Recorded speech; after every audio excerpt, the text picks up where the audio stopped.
bersuara, tebusanku banyak, dan yang mencariku sedikit. Sebagian sufi ditanya, seberapakah antara Allah Subhanahu wa Ta'ala dan hambanya? 4 langkah saja, 1 langkah meninggalkan dunia, 1 langkah meninggalkan makhluk, 1 langkah meninggalkan nafsu, dan 1 langkah meninggalkan akhirat, maka sang hamba sudah di hadapan Allah Subhanahu wa Ta'ala.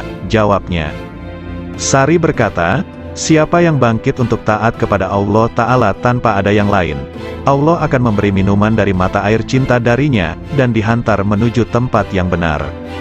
Sayyidina Ali karramallahu wajhah mengatakan, orang arif manakala keluar dari dunia tak ada pemandu maupun penyaksi di hari kiamat, tidak ada malaikat Ridwan di surga, juga tidak ada malaikat Malik di neraka.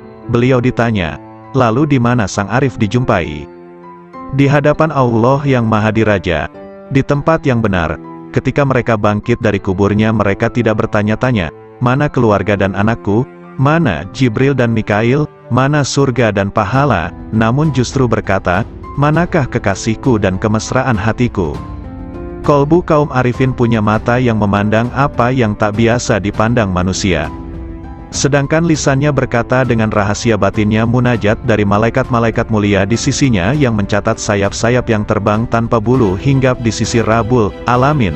Lalu bagai gembalaan di taman suci menari dan meminum dari lautan para rasulnya, para hamba yang menuju kepadanya hingga mendekat, sampai bertemu dengannya. Di balik keajaiban kasih sayang, Rasulullah Shallallahu Alaihi Wasallam bersabda, orang yang memiliki kasih sayang, bakal disayang oleh Allah yang Maha Penyayang, yang Maha Memberi berkah dan Maha Luhur. Karena itu berikan kasih sayang kepada siapapun di muka bumi, maka yang di langit akan menyayangimu. Hadis riwayat Ahmad, Abu Dawud dan Tirmidzi. Dalam hadis yang mulia ini ada keajaiban yang luar biasa dari ilmu-ilmu dan rahasia Allah, di mana Al-Mustafa Nabi Muhammad Shallallahu Alaihi Wasallam memerintahkan adanya cinta dan kasih sayang terhadap semua makhluk di muka bumi, agar kasih sayang dari malaikat luhur di langit melimpah pula.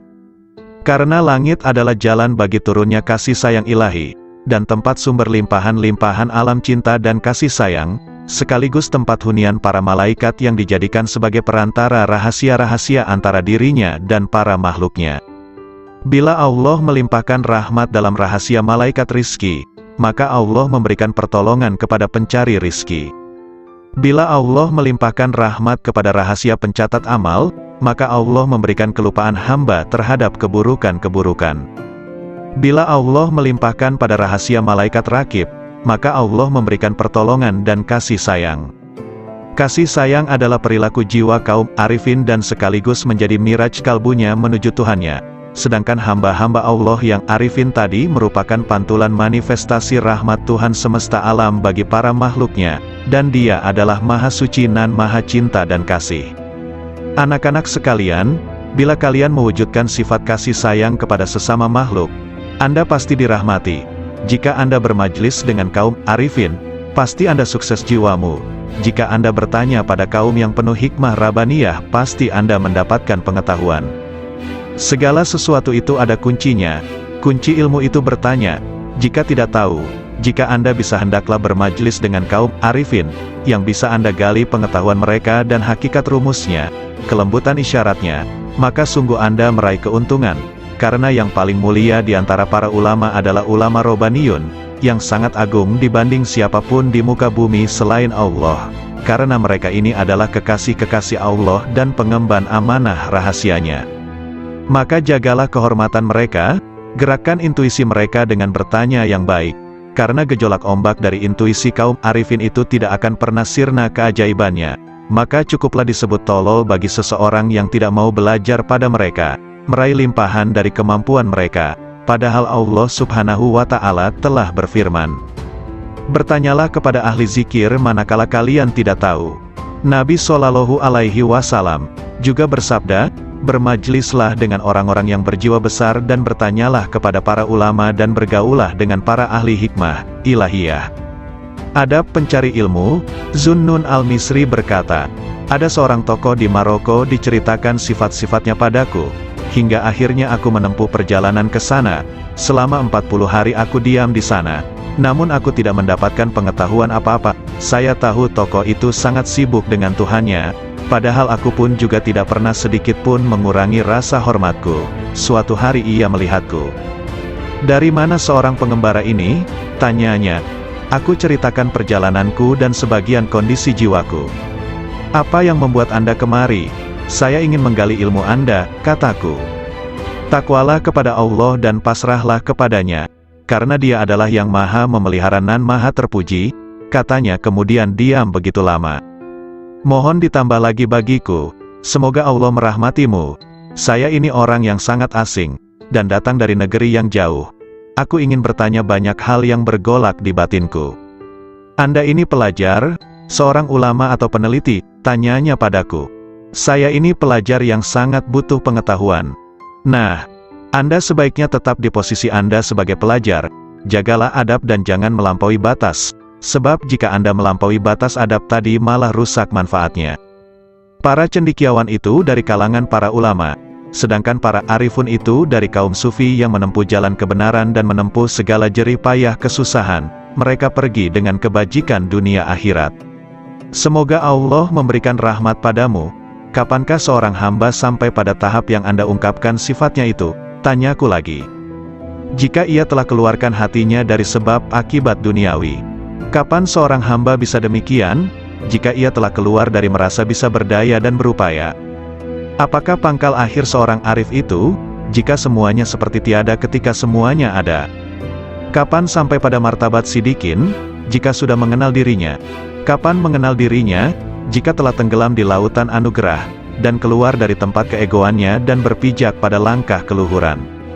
"Kapan sampai pada sifat-sifat itu?" "Bila ia duduk di kapal ketunggalan." "Apa kapal ketunggalan itu?" "Menegakkan ubudiyah yang benar." "Lalu kebenaran ubudiyah itu yang bagaimana?" "Beramal hanya bagi Allah Ta'ala, dan ridho terhadap ketentuan Allah." "Kalau begitu berilah aku wasiat kepadamu, agar terus bersama Allah."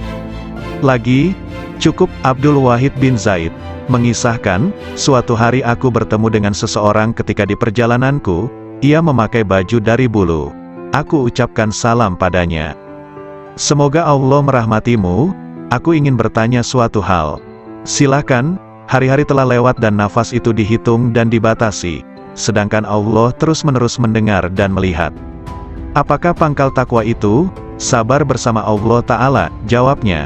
'Sabar itu pangkalnya apa?' 'Tawakal pada Allah.' Pangkal tawakal, memutuskan diri hanya bagi Allah. Pangkal memutuskan diri hanya bagi Allah, menyendiri bersama Allah. Pangkal menyendiri, membuang dari hati segala hal selain Allah. Kalau hidup paling nikmat, berbahagia dengan zikrullah. Kalau hidup paling bagus, ya, hidup bersama Allah. Apa yang disebut paling dekat, bertemu Allah. Apa yang paling membuat hati lapar, pisah dengan Allah. Apa sesungguhnya cita-cita sang arif, bertemu Allah. Kalau tanda-tanda pecinta Allah itu, mencintai zikrullah. Apakah mesra berbahagia dengan Allah itu, meneguhkan rahasia jiwa bersama Allah. Apakah pangkal kepasrahan diri itu, menyerahkan diri total terhadap perintah Allah. Lalu pangkal menyerahkan diri total, mengingat pertanggungjawaban di hadapan Allah. Apakah kegembiraan paling agung, husnuzon kepada Allah? Kalau manusia paling agung, manusia yang merasa puas jiwanya pada Allah. Lalu siapa manusia paling kuat? Orang yang meraih kekuatan bersama Allah. Kalau orang yang bangkrut itu siapa? Orang yang rela pada selain Allah. Apakah kehilangan harga diri itu, bila menanjak jiwanya tanpa bersama Allah? Kapan seorang hamba terjauhkan dari Allah, bila ia tertutup dari Allah? Kapan seseorang itu tertutup dari Allah, bila di hatinya masih ada hasrat selain Allah? Siapakah orang yang alpa itu? Siapapun yang menghabiskan umurnya tanpa disertai ketaatan pada Allah. Apakah zuhud di dunia itu, meninggalkan segala hal yang menyibukkan hatinya dari Allah? Siapakah orang yang menghadap Allah? Ya, siapapun yang menghadap pada Allah. Lalu siapa yang lari dari Allah? Siapapun yang lari dari Allah. Apakah kolbun salim itu, kolbu yang di dalamnya tidak ada lagi selain Allah? Tolong beritahu aku, dari mana Anda makan, dari kekayaan Allah? Apa sih yang Anda sukai? Apapun yang ditentukan Allah padaku. Kalau begitu beri aku wasiat, lakukan taat kepada Allah dan ridolah kepada ketentuannya, bersenanglah dengan zikrullah. maka kalian akan jadi pilihan Allah. Orang yang mengenal Allah tidak akan maksiat. Suatu hari dalam perjalananku, kata Zunnun al-Misri, aku bertemu dengan orang tua, yang di wajahnya ada tanda sebagai kaum arifin. Semoga Allah merahmati Anda. Manakah jalan menuju Allah? Tanyaku padanya. Kalau Anda mengenalnya pasti Anda tahu jalan menuju padanya. Apakah seseorang bisa beribadah kepadanya tanpa mengenalnya? Apakah orang yang mengenalnya itu maksiat padanya? Jawabnya, bukankah Adam itu maksiat padanya dengan keparipurnaan marifatnya? Maka dia lupa, dan kami tidak menemukan baginya tekad. Sudahlah, kita jangan berdebat. Bukankah perbedaan ulama itu rahmat? Memang, kecuali dalam soal konsentrasi tauhid. Konsentrasi tauhid yang bagaimana? Menghilangkan pandangan selain Allah karena kemahatunggalannya. Apakah orang arif itu gembira? Apakah orang arif itu gelisah? Katanya balik bertanya. Bukankah orang yang mengenal Allah itu selalu gundah hatinya? Tidak, bahkan orang yang mengenal Allah kegundahan hatinya sirna. Apakah dunia bisa merubah hati orang arifin? Apakah akhirat bisa mengubah hatinya? Katanya lebih tajam. Bukankah orang arif itu sangat menghindari makhluk? Nauzubillah, sang arif tidak pernah gentar dengan makhluk. Hanya saja dia hatinya hijrah dan menyendiri bersama Allah. Apakah ada yang mengenal orang arif? Nah, apakah ada yang tidak mengenalnya? Jawabnya. Apakah sang arif bisa putus asa terhadap perkara selain Allah? Apakah ada orang arif yang masih memandang selain Allah, hingga ia harus putus asa? Apakah sang arif itu juga rindu pada Tuhannya? Apakah sang arif pernah kehilangan Allah, sampai ia harus rindu padanya? Apakah Ismul Azam itu? Hendaknya Anda katakan, Allah. Banyak sekali ucapan Anda tetapi tidak bisa membuat diriku bergetar oleh karisma ilahi, kataku. Karena Anda berkata dari dorongan dirimu, bukan dari dorongan ilahi. Nasihati diriku, sudah cukup banyak nasihat bagimu, yang penting Anda tahu bahwa dia melihatmu. Lalu aku meninggalkan orang itu. Namun begitu bangkit aku bertanya lagi. Apa yang ingin kau perintahkan padaku? Cukuplah dirimu melihat dirimu dalam seluruh tingkah mengetahui kepasrahan totalnya, Islam, sampai kemudian ia dilempar dalam api. Abu Abdullah bin Muqatil bermunajat, Ilahi, janganlah engkau masukkan diriku ke dalam neraka, karena api pun bisa menjadi dingin padaku karena cintaku kepadamu. Abu Ayyub As-Sikhtiyani berkata, neraka itu ditakuti bagi mereka yang lupa akan Tuhannya, lalu dikatakan pada mereka yang lupa itu, rasakan semua atas kelalaianmu dalam pertemuan harimu ini, dengan segenap balasan amalnya. Abu Hafs menegaskan, saya sangat khawatir atas marifat sebagian orang, yang sudah ditulis di jubah mereka, orang-orang merdekanya Allah setelah dikeluarkan dari neraka. Namun mereka memohon agar tanda tulisan itu dihapus dari mereka. Jika aku jadi mereka, aku sangat memohon agar tanda itu ditulis di seluruh anggota badanku, dan membuatku cukup bangga. Akulah dari golongan orang yang dimerdekakan dari neraka. Menurutku, apa yang diraih ahli surga dalam surganya adalah Rob Ta'ala, kedekatan padanya, dan memandangnya serta mendengarkan kalamnya. Ingat istri Fir'aun ketika bermunajat, Tuhanku, bangunkan rumah bagiku di sisimu dalam surga. Sebagaimana disebutkan, tetangga dulu, baru rumah. Ibrahim bin Adham mengatakan, aku sangat malu jika tujuan utamaku adalah makhluk, padahal Allah Subhanahu wa Ta'ala telah berfirman kepada sebagian para nabinya, siapa yang berkehendak pada kami, ia tak ingin selain diri kami. Sebagian Syekh Sufi mengatakan, aku pernah melihat seorang pemuda di Masjidil Haram sedang dalam kondisi menderita dan kelaparan. Saya sangat kasihan padanya. Aku punya 100 dinar dalam kantong. Lalu kudekati dia, hai sayang, ini buat kebutuhan-kebutuhanmu. Pemuda itu tidak menoleh sama sekali padaku, dan aku terus mendesaknya. Pemuda itu berkata, hai Syekh, dinar ini sesuatu yang tidak bisa aku jual dengan surga dan seisinya. Surga itu negeri keagungan, asal sumber keteguhan dan keabadian, bagaimana aku menjualnya dengan harga yang hina? Abu Musa Ad-Dailabi, pelayan Abu Yazid, semoga Allah merahmati keduanya, berkata, aku pernah mendengar seorang syekh di Bistam mengatakan, aku bermimpi, sepertinya Allah Subhanahu wa Ta'ala berfirman, kalian semua sedang mencari sesuatu dariku, selain Abu Yazid, sesungguhnya dia mencariku dan menghendakiku, dan aku pun menghendakinya. Abu Abdullah mengatakan, Jadikan Allah itu sebagai majelis dan tempat kemesraan. Disiplinlah hikmah pada Tuhanmu, maka dunia akan datang kepadamu dalam keadaan merana, dan kau diburu akhirat, dan akhirat begitu rindu. Hai pemburu dunia, tinggalkan dunia, maka dunia memburumu. Lanjutnya, Abu Said Al-Haras mengatakan, suatu hari aku di tempat wukuf, lalu aku ingin memohon kepada Allah Subhanahu wa Ta'ala sesuatu kebutuhan. Lantas muncul bisikan lembut tanpa suara kepadaku, di hadapanmu Allah, kamu masih mencari selain Allah. Ada seseorang menulis surat kepada saudaranya, Amma badu, tamparlah muka para penghasrat dunia dengan dunianya, tamparlah pencari akhirat pada wajah pemburunya, bermesralah dengan Rabbul Alamin, wassalam. Abu Abdullah An-Nasaj mengatakan, janganlah menumpuk banyak surga bagi orang beriman, karena Allah akan memberikan kelayakan yang lebih banyak dibanding surga, yaitu marifat. Seseorang sholat jenazah dengan 5 kali takbir, ditanya kenapa sampai 5 kali, 4 takbiranku untuk si mayit, dan 1 untuk 2 rumah, dunia akhirat, katanya.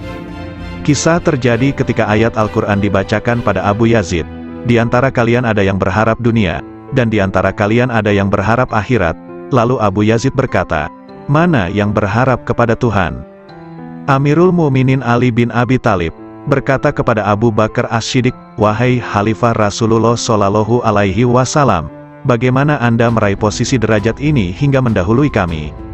Abu Bakar Siddiq menjawab, dengan 5 perkara.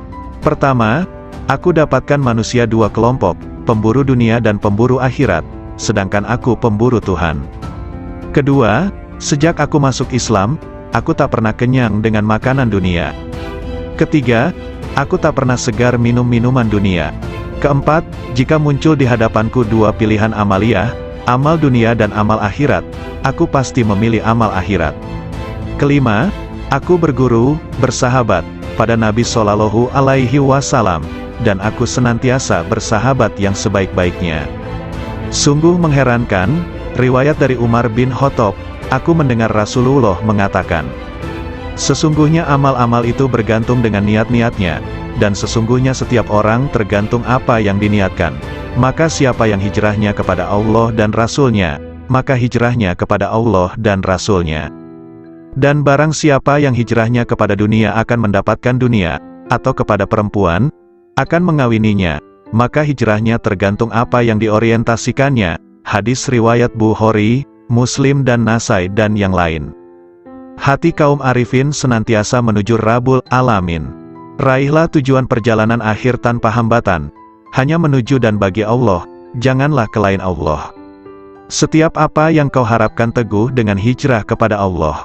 Riwayat Anas bin Malik berkata, bahwa di bawah dinding di mana Allah Subhanahu wa Ta'ala memberi kabar melalui firman-Nya, dan di bawahnya ada perbendaharaan bagi keduanya, adalah lembaran dari emas, dan emas itu ada tulisan di dalamnya, Bismillahirrohmanirrohim. Aku heran kepada orang yang meyakini kematian, bagaimana ia bisa gembira. Aku heran pada orang yang meyakini takdir, bagaimana ia susah. Aku heran kepada orang yang meyakini adanya neraka, bagaimana ia bisa tertawa. Aku heran dengan orang yang meyakini sirnanya dunia dan penghuninya akan terbalik, bagaimana ia merasa tenteram di dunia. La ilaha illallah Muhammadur Rasulullah. Wahab rahimahullah mengatakan, suatu ketika aku berjalan menuju wilayah Romawi, tiba-tiba ku dengar suara di balik bukit sedang bergema. Oh Tuhanku, aku heran pada orang yang mengenalmu, bagaimana dia malah senang dengan bencimu demi kerelaan pada selain dirimu. Oh Tuhanku, aku heran kepada orang mengenalmu, bagaimana ia masih berharap kepada selain dikau. Lalu aku mencari suara itu. Ternyata di sana ada orang tua yang sedang bersujud, bermunajat. Maha suci Engkau, sungguh mengherankan bagi makhluk, bagaimana mereka ini berharap padamu suatu gantimu. Maha suci Engkau, sungguh mengherankan bagaimana mereka sibuk berbakti kepada selain Engkau. Maha suci Engkau, sangat mengherankan makhluk, bagaimana mereka rindu selain dirimu. Maha suci Engkau, bagaimana mereka menikmati sesuatu selain dirimu, dan sesuatu selainmu. Lalu aku lewat, dan aku tak menghiraukan apa yang aku lihat. Abu Yazid berkata, aku heran kepada ahli surga, bagaimana mereka menikmatinya tanpa Allah, Atau bagaimana mereka bisa bersukaria tanpanya? Aku heran orang yang merasa puas pada suatu kondisi ruhani, tanpa ia puas dengan sang pemilik kondisi ruhani itu. Lebih mengherankan pada mereka yang menghadapkan dirinya pada makhluk. Sedangkan Allah Ta'ala memanggil, kemarilah padaku, padaku. Abdullah bin Muqatil mengatakan, aku heran kepada manusia, di mana Allah memilih untuk dirinya, dengan serba cukup darinya, malah manusia kontra darinya disertai rasa butuh padanya. Aku heran kepada orang yang sibuk dengan urusannya, padahal urusannya sudah selesai. Aku heran kepada orang yang memerintahkan orang lain sedang ia sendiri tidak mengerjakan. Ia marah pada orang lain sedang ia sendiri melanggar. Ia benci untuk maksiat sedangkan ia melakukannya. Ia senang untuk ditaati sedangkan ia tidak taat pada Tuhannya. Ia mencaci yang lain dengan prasangka, sedangkan ia tak pernah mencaci dirinya dengan yakin. Hatim al-Asham mengatakan, aku heran kepada orang yang malu pada makhluk. Bagaimana ia tidak malu kepada Allah? Aku heran kepada orang yang mencari ridho makhluk sedangkan ia tidak mencari ridho Tuhan.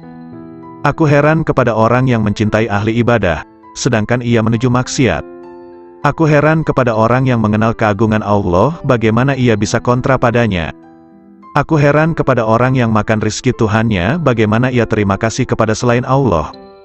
Aku heran kepada orang yang membeli budak dengan hartanya, bagaimana ia tidak membeli orang merdeka dengan kebajikannya dan ucapan indahnya. Khunais bin Abdullah berkata, aku heran kepada orang yang malamnya bangun, siangnya puasa, menjauhi larangan-larangannya, namun tidak bisa bertemu dengannya kecuali hanya menangis dan susah belaka. Aku heran kepada orang yang malamnya tidur, siangnya bermain-main, dipenuhi dosa-dosa, sedangkan ia tak akan bertemu dengannya selamanya, malah ia tertawa bergembira. Yahya bin Mu'az berkata, aku heran kepada orang yang menghinakan dirinya untuk si budak, dan ia menemukan dari tuannya apa yang dia mau. Aku heran kepada orang yang konsumsinya roti kering, namun bermaksiat pada Tuhannya yang maha lembut. Aku heran kepada orang yang takut akan kematian dirinya tapi tidak takut kepada kematian hatinya, yang takut akan kehilangan dunianya, bagaimana ia tidak takut kehilangan agamanya. Seorang sufi berdendang, Ilahi, aku heran darimu dan dariku. Apakah kau mensirnakan diriku olehmu dariku engkau dekatkan aku darimu hingga. Kuduga sesungguhnya engkau adalah aku. Yahya bin Mu'az bermunajat. Oh Ilahi, mengingat surga berarti kematian. Mengingat neraka berarti kematian. Sungguh mengherankan orang yang hidup di antara dua kematian, soal surga ia tidak sabar, dan soal neraka ia tidak sabar atas siksanya. Dikatakan, mengingat wusyul adalah kematian, mengingat pisah adalah kematian. Bagaimana hati hidup di antara dua kematian? Kematian orang yang marifat itu sangat mengherankan, karena sang arif berada di antara kegembiraan marifat dan ketakutan pisah dengan Allah Ta'ala. Bagaimana kematian berserasi dengan kesenangan marifat, atau bagaimana kehidupan disertai ketakutan pisah? Aku heran kepada orang yang berkata, aku mengingat Tuhanku. Adakah bisa lupa? Lalu aku mengingat yang kulupa, aku mati jika mengingatmu, kemudian hidup jika bukan karena air wusyulmu, aku tak pernah hidup lalu kau hidupkan dengan harapan, lalu aku mati oleh kerinduan. Seberapa banyak aku hidup padamu dan berapa aku mati, ku teguk air cinta, piala demi piala, tak habis-habismu minuman, tak puas-puasnya. Sungguh heran, perkaraku jadi aneh di setiap lorong keanehan, lalu aku jadi heran di setiap lorong keheranan. Assalamualaikum warahmatullahi wabarakatuh. Segala puji bagi Allah, Tuhan seru sekalian alam. Kali ini akan dibacakan artikel yang berjudul Nasihat Nabi Khidir alaihi salam kepada Syekh Malaya atau Sunan Kalijaga. Matahari berbeda dengan bulan, perbedaannya terdapat pada cahaya yang dipancarkannya. Sudahkah hidayah iman terasa dalam dirimu? Tauhid adalah pengetahuan penting untuk menyembah pada Allah. Juga makrifat harus kita miliki untuk mengetahui kejelasan yang terlihat, ya ru'yat, melihat dengan mata telanjang, sebagai saksi adanya yang terlihat dengan nyata. Maka dari itu kita dalami sifat dari Allah, sifat Allah yang sesungguhnya, yang asli dari Allah. Sesungguhnya Allah itu, Allah yang hidup. Segala afalnya, perbuatannya, adalah berasal dari Allah. Itulah yang dimaksud dengan ru'yati. Kalau hidupmu senantiasa kamu gunakan ru'yat, maka itu namanya khairat, kebajikan hidup. Makrifat itu hanya ada di dunia. Jauhar awal khairat, mutiara awal kebajikan hidup, sudah berhasil kau dapatkan. Untuk itu secara tidak langsung kamu sudah mendapatkan pengawasan kamil, penglihatan yang sempurna. Insan kamil, manusia yang sempurna, berasal dari Zatullah, zatnya Allah. Sesungguhnya ketentuan gaib yang tersurat, adalah kehendak zat yang sebenarnya. Sifat Allah berasal dari zat Allah. Dinamakan insan kamil kalau mengetahui keberadaan Allah itu. Bila mana tidak tertulis namamu, di dalam nuket gaib insan kamil, itu bukan berarti tidak tersurat. Ya, itulah yang dinamakan puji budi, usaha yang terpuji. Berusaha memperbaiki hidup, akan menjadikan kehidupan nyawamu semakin baik. Serta badannya, akan disebut badan Muhammad, yang mendapat kesempurnaan hidup. Syekh Malaya berkata lemah lembut, mengapa sampai ada orang mati yang dimasukkan neraka? Mohon penjelasan yang sebenarnya. Kanjeng Nabi Khidir berkata dengan tersenyum manis, wahai Malaya, maksudnya begini, neraka jasmani juga berada di dalam dirimu sendiri, dan yang diperuntukkan bagi siapa saja yang belum mengenal dan meniru laku Nabiullah. Hanya ruh yang tidak mati. Hidupnya ruh jasmani itu sama dengan sifat hewan, maka akan dimasukkan ke dalam neraka. Juga yang mengikuti bujuk rayu iblis, atau yang mengikuti nafsu yang merajalela seenaknya tanpa terkendali, tidak mengikuti petunjuk Gusti Allah Subhanahu wa Ta'ala. Mengandalkan ilmu saja, tanpa memperdulikan sesama manusia keturunan Nabi Adam, itu disebut iman tadot. Ketahuilah bahwa umat manusia itu termasuk badan jasmanimu. Pengetahuan tanpa guru itu, ibarat orang menyembah tanpa mengetahui yang disembah. Dapat menjadi kafir tanpa diketahui, karena yang disembah kayu dan batu, tidak mengerti apa hukumnya, itulah kafir yang bakal masuk neraka jahanam. Adapun yang dimaksudkan Rat Idafi adalah sesuatu yang kelak tetap kekal sampai akhir nanti kiamat dan tetap berbentuk ruh yang berasal dari ruh Allah. Yang dimaksud dengan cahaya adalah yang memancar terang serta tidak berwarna, yang senantiasa menerangi hati penuh kewaspadaan yang selalu mawas diri atau introspeksi mencari kekurangan diri sendiri serta mempersiapkan akhir kematian nanti. Merasa sebagai anak Adam yang harus mempertanggungjawabkan segala perbuatan. Ruh idafi sudah ada sebelum tercipta. Syirik itu dapat terjadi, tergantung saat menerima sesuatu yang ada, itulah yang disebut jauharning. Keenamnya jauhar awal. Jauhar awal adalah mutiara ibaratnya. Mutiara yang indah penghias raga agar nampak menarik. Mutiara akan tampak indah menawan. Bermula dari ibarat ketujuh, dikala mendengarkan sabda Allah, maka ruh idafi akan menyesuaikan, yang terdapat di dalam zat Allah yang mutlak. Ruh serba pasrah kepada Zatullah, itulah yang dimaksudkan ruh idafi. Jauhar awal itu pula, yang menimbulkan salat daim. Salat daim tidak perlu menggunakan air wudhu, untuk membersihkan hadas tidak disyaratkan. Itulah salat batin yang sebenarnya, diperbolehkan makan, tidur, syahwat maupun buang kotoran. Demikianlah tadi cara salat daim. Perbuatan itu termasuk hal terpuji, yang sekaligus merupakan perwujudan syukur kepada Allah. Jauhar tadi bersatu padu menghilangkan sesuatu yang menutupi atau mempersulit mengetahui keberadaan Allah yang terpilih. Adanya itu menunjukkan adanya Allah, yang mustahil kalau tidak berwujud sebelumnya. Kehidupan itu seperti layar dengan wayangnya, sedang wayang itu tidak tahu warna dirinya. Akibat junub sudah bersatu erat tetap bersih badan jisimmu. Adapun Muhammad badan Allah. Nama Muhammad tidak pernah pisah dengan nama Allah. Bukankah hidayah itu perlu diyakini? Sebagai pengganti Allah, dapat pula disebut utusan Allah.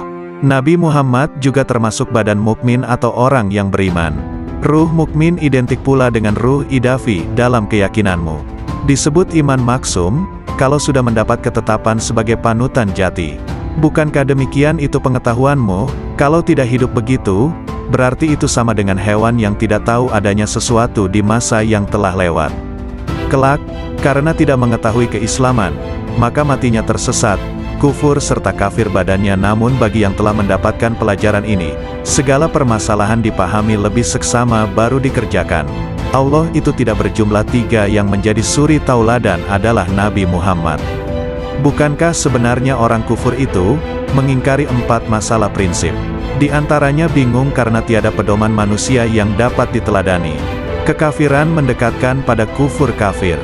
Fahir dekat dengan kafir. Sebabnya karena kafir itu, buta dan tuli tidak mengerti tentang surga dan neraka. Fahir tidak akan mendekatkan pada Tuhan.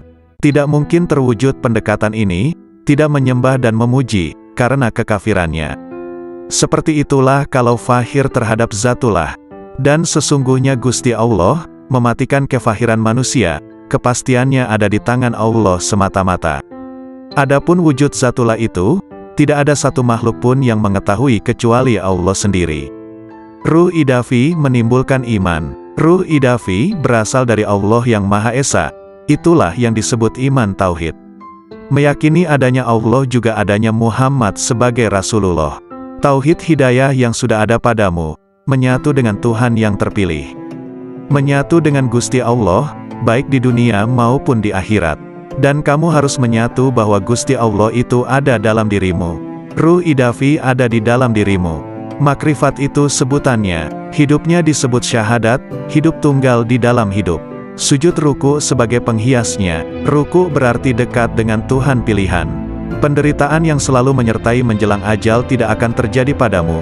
Jangan takut menghadapi sakaratil maut. Jangan ikut-ikutan takut menjelang pertemuanmu dengan Allah. Perasaan takut itulah yang disebut dengan sekarat. Ruh idafi tidak akan mati. Hidup mati, mati hidup. Akuilah sedalam-dalamnya bahwa keberadaanmu itu, terjadi karena Allah itu hidup dan menghidupi dirimu, dan menghidupi segala yang hidup. Sastra alif, huruf alif, harus dimintakan penjelasannya pada guru. Jabar jernya pun harus berani susah payah mendalaminya. Terlebih lagi pengetahuan tentang kafir dan syirik. Sesungguhnya semua itu, tidak dapat dijelaskan dengan tepat maksud sesungguhnya. Orang yang menjelaskan syariat itu berarti sudah mendapatkan anugerah sifat Gusti Allah. Sebagai sarana pengabdian hamba kepada Gusti Allah, yang menjalankan salat sesungguhnya raga. Raga yang salat itu terdorong oleh adanya iman yang hidup pada diri orang yang menjalankannya. Seandainya nyawa tidak hidup, maka lem tamsyur, maka tidak akan menolong semua perbuatan yang dijalankan. Secara yang tersurat, salat itu adalah perbuatan dan kehendak orang yang menjadi manusia, yaitu malu karena sesuatu dari Allah Ta'ala. Sehingga malu terekspresi dari malu wajah dan malu kolbu, merupakan bagian dari iman kepada Allah Ta'ala, di mana kaum arifin menjadikannya sebagai orientasi atas kelemahan dan cacat rahasia hatinya di hadapan Allah Ta'ala. Karena itulah kolbu kaum arifin merupakan perbendaharaan Allah Ta'ala di muka bumi. Di dalam kolbu itu ada titipan rahasianya, kelembutan hikmahnya, kelembutan cintanya, cahaya-cahaya ilmunya dan amanah kemarifatannya. Wacana kaum arifin senantiasa muncul dari musyahadah kalbunya, aksentuasi dari pengetahuan rahasia, dan penjelasan mengenai amalia batin, berupa penjelasan mengenai pemisahan perkara dengan wusyul, penjelasan faktor-faktor yang mengganggu hubungan dengan Allah Ta'ala, dan faktor-faktor yang mendorong menuju Allah Ta'ala. Faktor pendorong pada kepentingan makhluk, selain Allah, adalah dunia, nafsu dan makhluk itu sendiri. Sedangkan faktor yang mendorong kita menuju Allah Ta'ala adalah akal, yakin, dan marifat. Sebagaimana disebutkan dalam hadis, siapa yang mengenal dirinya maka ia mengenal Tuhannya, yakni siapa yang mengenal apa yang mesti dilakukan untuk dirinya, ia mengenal apa yang harus dilaksanakan untuk Tuhannya. Ungkapan para arifin, berkisar pada 5 arah. 1. Bihi, bersama Allah. 2. Lahu, bagi Allah. 3. Minhu, dari Allah. 4. Ilaihi, menuju Allah. 5. Alaihi, bersandar pada Allah. Dalam ucapan mereka tidak ada kata seperti aku, sesungguhnya diriku, kami, bagiku dan denganku. Karena kata-kata mereka bersifat manunggal, fardaniyah. Geraknya adalah serba bergantung padanya. Somadaniyah, akhlak mereka senantiasa merupakan manifestasi robaniyah. Robaniyah, kehendak mereka adalah kemanunggalan, wahdaniyah. Isyarat mereka tidak akan dikenal kecuali oleh orang yang hatinya membara kepadanya, yang di dalamnya ada rahasia-rahasia tersembunyi, mutiara-mutiara suci, pancaran-pancaran cahaya, lautan kasih, kunci-kunci kegaiban rahasia, wadah kerinduan dan taman kemesraan. Yahya bin Mu'az mengatakan, hati itu seperti periuk, wadah ciduknya adalah lisan, setiap lisan senantiasa menciduk apa yang ada di periuk hatinya. Abu Bakar Al-Wasiti ditanya tentang pendapatnya seputar ucapan ahli marifat, ia menjawab, gambaran tentang marifat seperti cahaya dalam lampu dan lampu itu digantung di dalam rumah, sepanjang lampu itu ada dalam rumah, sepanjang itu pula terang. Ketika pintu rumah dibuka, maka cahaya lampu itu akan menerangi halaman. Kalam kaum arifin senantiasa memancarkan cahaya kepada ahli cahaya, hingga air mata mereka meleleh, dan lisannya berzikir. Allah Ta'ala berfirman, bila mereka mendengarkan apa yang diturunkan kepada Rasul, kamu melihat air mata mereka meleleh, karena marifat mereka terhadap Allah, mereka mengatakan, oh Tuhan kami beriman dan catatlah kami bersama orang-orang yang menyaksikanmu.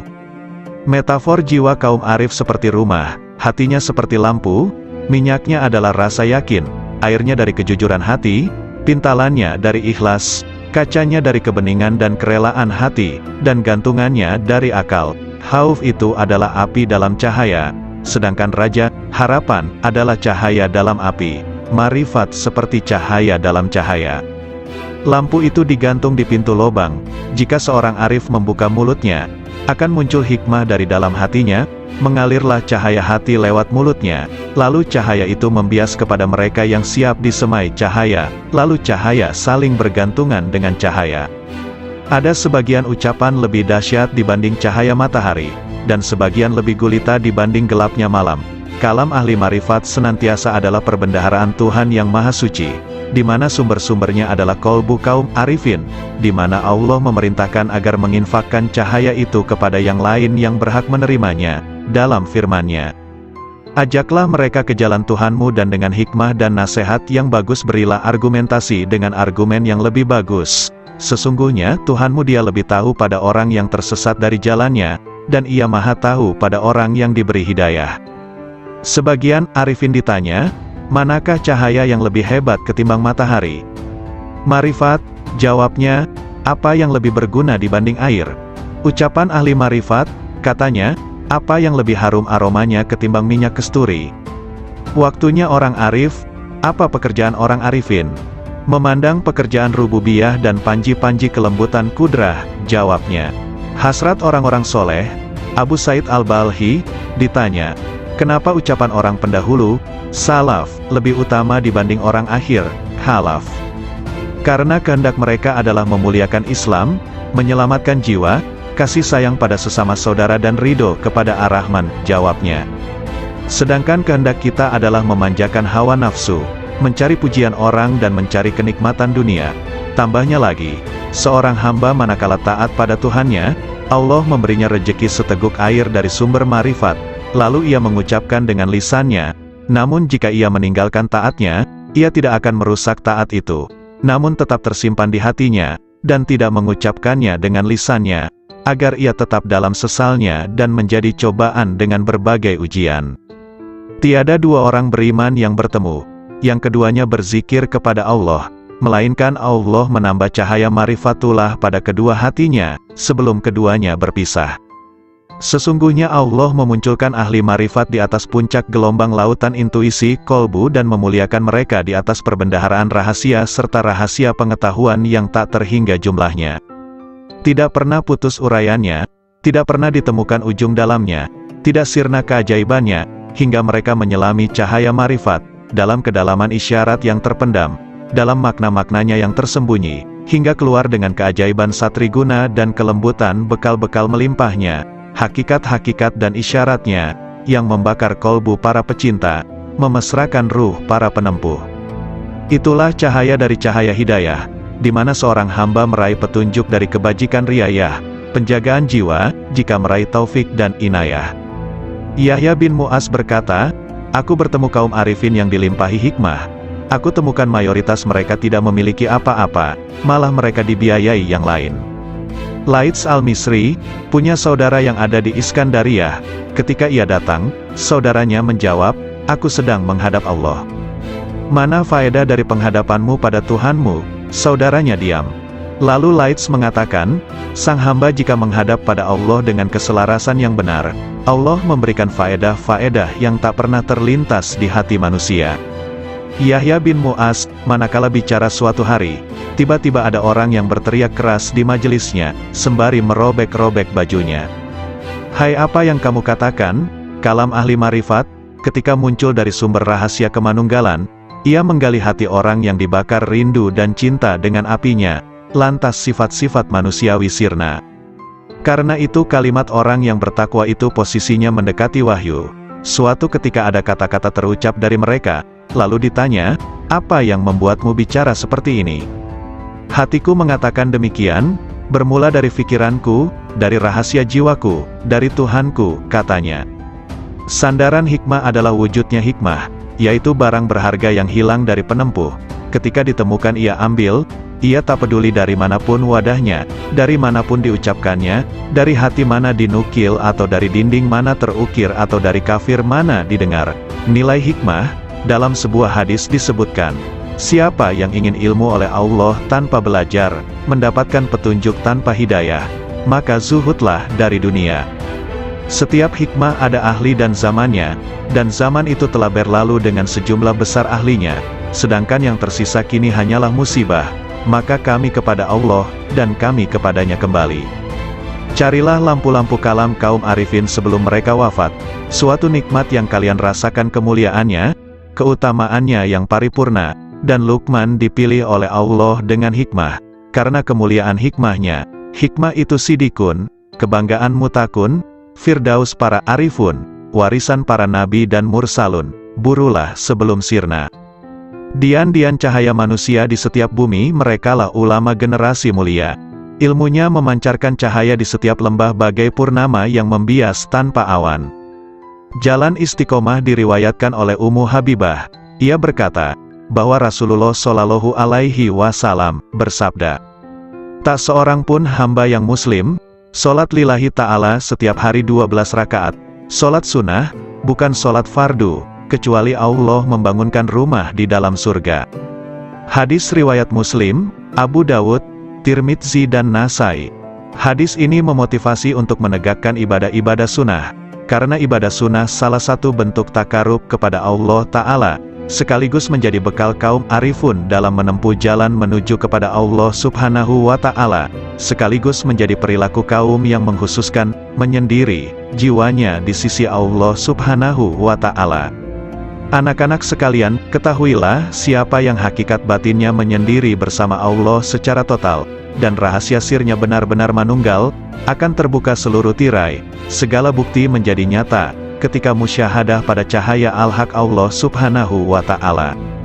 Di sanalah Allah menuangkan minuman dengan gelas cintanya, hingga ia mabuk dari lainnya, segalanya menjadi riang dan ringan, segala diamnya adalah zikir, nafasnya adalah tasbih, kalamnya adalah penyucian, dan tidurnya adalah sholat, doa. Sang hamba senantiasa menaiki kendaraan marifat, hingga bertemu yang dimarifati. Bila sudah bertemu, ia abadi selamanya bersamanya, tidak berpaling ke lainnya. Kolbu itu ibarat istana, dan marifat adalah rajanya, akal adalah menterinya yang punya departemen dan instrumen, lisan sebagai penerjemah, sedangkan rahasia batinnya dari Hazanah Ar-Rahman, masing-masing konsisten dengan posisinya, sedangkan arah seluruhnya adalah istiqomahnya sir bersama Allah Subhanahu wa Ta'ala. Bila sir istiqomah, maka marifat menjadi istiqomah, lalu akal menjadi lurus. Bila akal konsisten, kolbu akan konsisten. Bila kolbu konsisten, jiwa akan konsisten. Bila nafsu konsisten, dalam pengendalian, perilaku batin akan konsisten. Sir dicahayai oleh sifat jamal dan jalalnya. Akal dicahayai oleh cahaya kesadaran dan renungan pelajaran. Kolbu dicahayai oleh cahaya rasa takut dan cinta disertai kontemplasi fikiran. Nafsu dicahayai dengan cahaya olah jiwa dan pengekangan. Sir adalah lautan dari samudera anugerah pemberiannya, dan gelombangnya tak terhingga, tiada henti pula. Jika sir konsisten bersama Allah Subhanahu wa Ta'ala, maka senantiasa akan abadi dalam musyahadah, dan sirna dari penglihatan pada istiqomahnya. Perlu diketahui bahwa jalan istiqomah, konsistensi, itu laksana tenda agung dari jalan akhirat, dan berjalan di tepinya lebih sulit dibanding jalan di tepian akhirat. Alam rahasia bisa menjadi tipu daya, karena Allah Subhanahu wa Ta'ala tidak suka pada hati hamba yang masih ada cinta pada yang lain selain Dia. mereka tidak ingin sesuatu dari Allah kecuali Allah. Dalam sebagian kitabnya Allah Ta'ala berfirman, bila yang kesibukan jiwa hambaku lebih kepadaku dibanding yang lain, maka kujadikan nikmat dan hasrat ada dalam mencintaiku, dan aku singkapkan hijab antara diriku dengan dirinya. Ada seseorang sedang masuk dalam tempat Syekh Sari As-Sakati, lantas lelaki itu bertanya, manakah yang bisa mendekatkan pada Allah Ta'ala, hingga sang hamba bisa mendekat kepadanya? Maka As-Sari menangis, lalu berkata, orang seperti Anda ini masih bertanya seperti itu.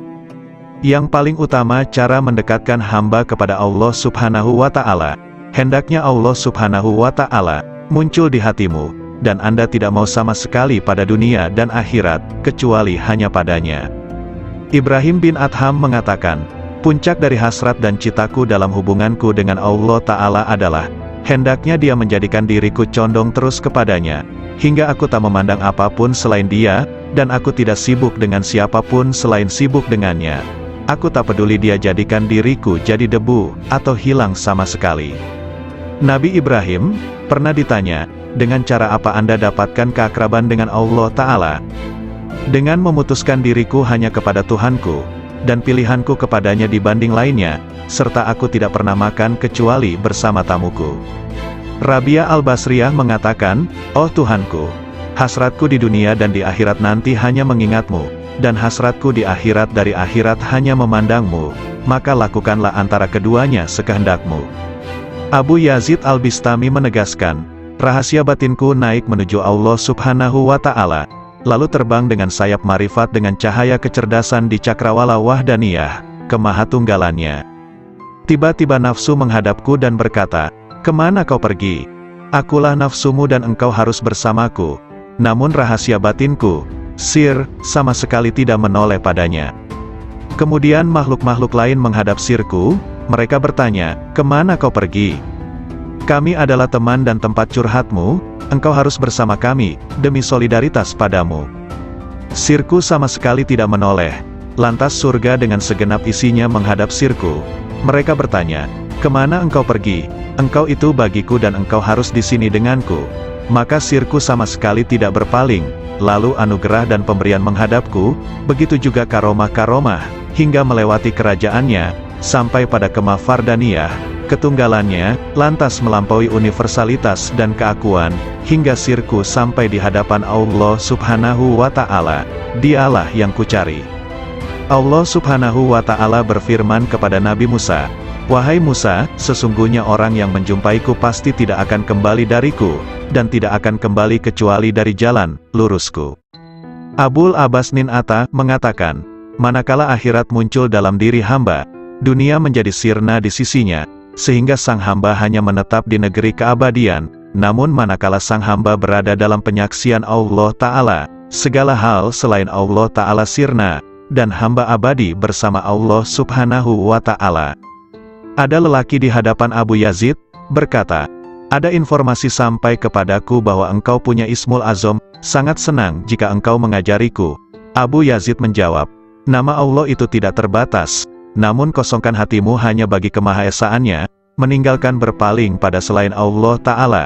Jika Anda bisa demikian, raihlah isem, nama, manapun yang kau kehendaki, maka dengan isem itu Anda bisa pergi dari timur hingga barat, dalam sekejap dan Anda telah kembali. Zunnun Al-Misri mengatakan, ketika aku naik haji, tiba-tiba ada anak muda mengatakan, oh Tuhanku, aku telah mengumpulkan tebusanmu, dan engkau maha tahu, lalu apa yang engkau berlakukan pada mereka? Lalu ku dengar suara, tebusanku banyak, dan yang mencariku sedikit. Sebagian sufi ditanya, seberapakah antara Allah Subhanahu wa Ta'ala dan hambanya? 4 langkah saja, 1 langkah meninggalkan dunia, 1 langkah meninggalkan makhluk, 1 langkah meninggalkan nafsu, dan 1 langkah meninggalkan akhirat, maka sang hamba sudah di hadapan Allah Subhanahu wa Ta'ala. Jawabnya. Sari berkata, siapa yang bangkit untuk taat kepada Allah Ta'ala tanpa ada yang lain, Allah akan memberi minuman dari mata air cinta darinya, dan dihantar menuju tempat yang benar. Sayyidina Ali karramallahu wajhah mengatakan, orang arif manakala keluar dari dunia tak ada pemandu maupun penyaksi di hari kiamat, tidak ada malaikat Ridwan di surga, Juga tidak ada malaikat Malik di neraka. Beliau ditanya, lalu di mana sang Arif dijumpai? Di hadapan Allah yang Maha Diraja, di tempat yang benar. Ketika mereka bangkit dari kuburnya, mereka tidak bertanya-tanya, mana keluarga dan anakku, mana Jibril dan Mikail, mana surga dan pahala, namun justru berkata, manakah kekasihku dan kemesraan hatiku?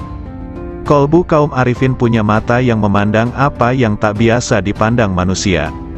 Sedangkan lisannya berkata dengan rahasia batinnya munajat dari malaikat-malaikat mulia di sisinya yang mencatat sayap-sayap yang terbang tanpa bulu hinggap di sisi Rabbul Alamin.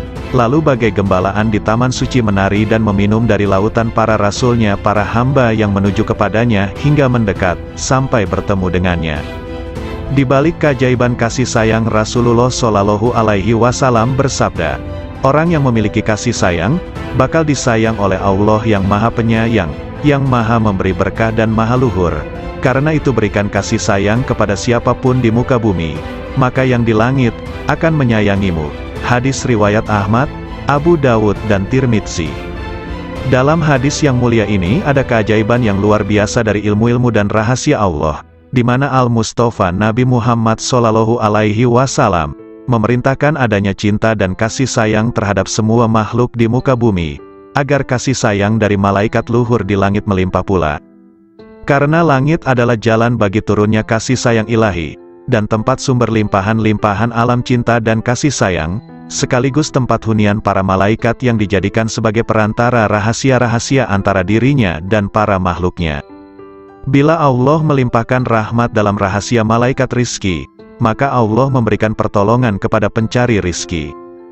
Bila Allah melimpahkan rahmat kepada rahasia pencatat amal, maka Allah memberikan kelupaan hamba terhadap keburukan-keburukan. Bila Allah melimpahkan pada rahasia malaikat rakib, maka Allah memberikan pertolongan dan kasih sayang.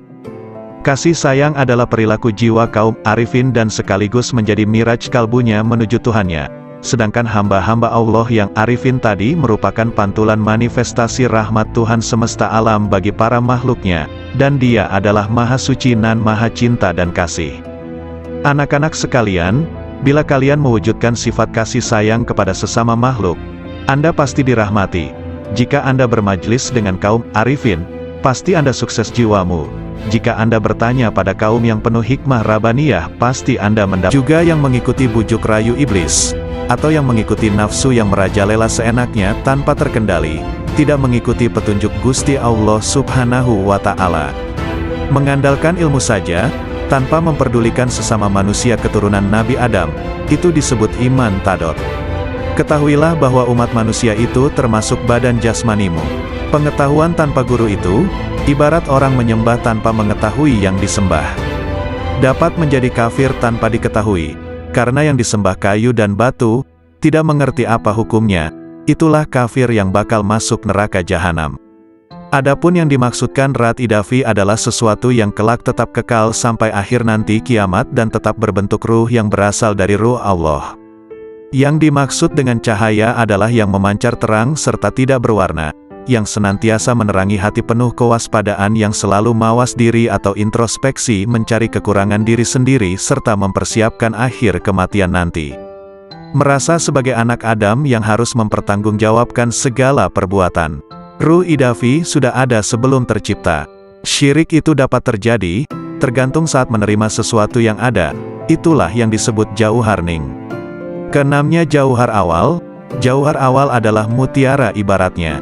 Mutiara yang indah penghias raga agar nampak menarik. Mutiara akan tampak indah menawan. Bermula dari ibarat ketujuh, dikala mendengarkan sabda Allah, maka ruh Idafi akan menyesuaikan yang terdapat di dalam zat Allah yang mutlak.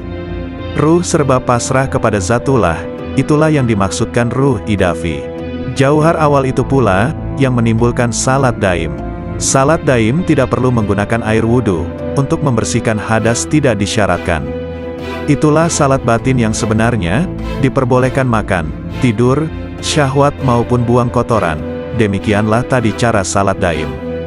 Perbuatan itu termasuk hal terpuji, yang sekaligus merupakan perwujudan syukur kepada Allah.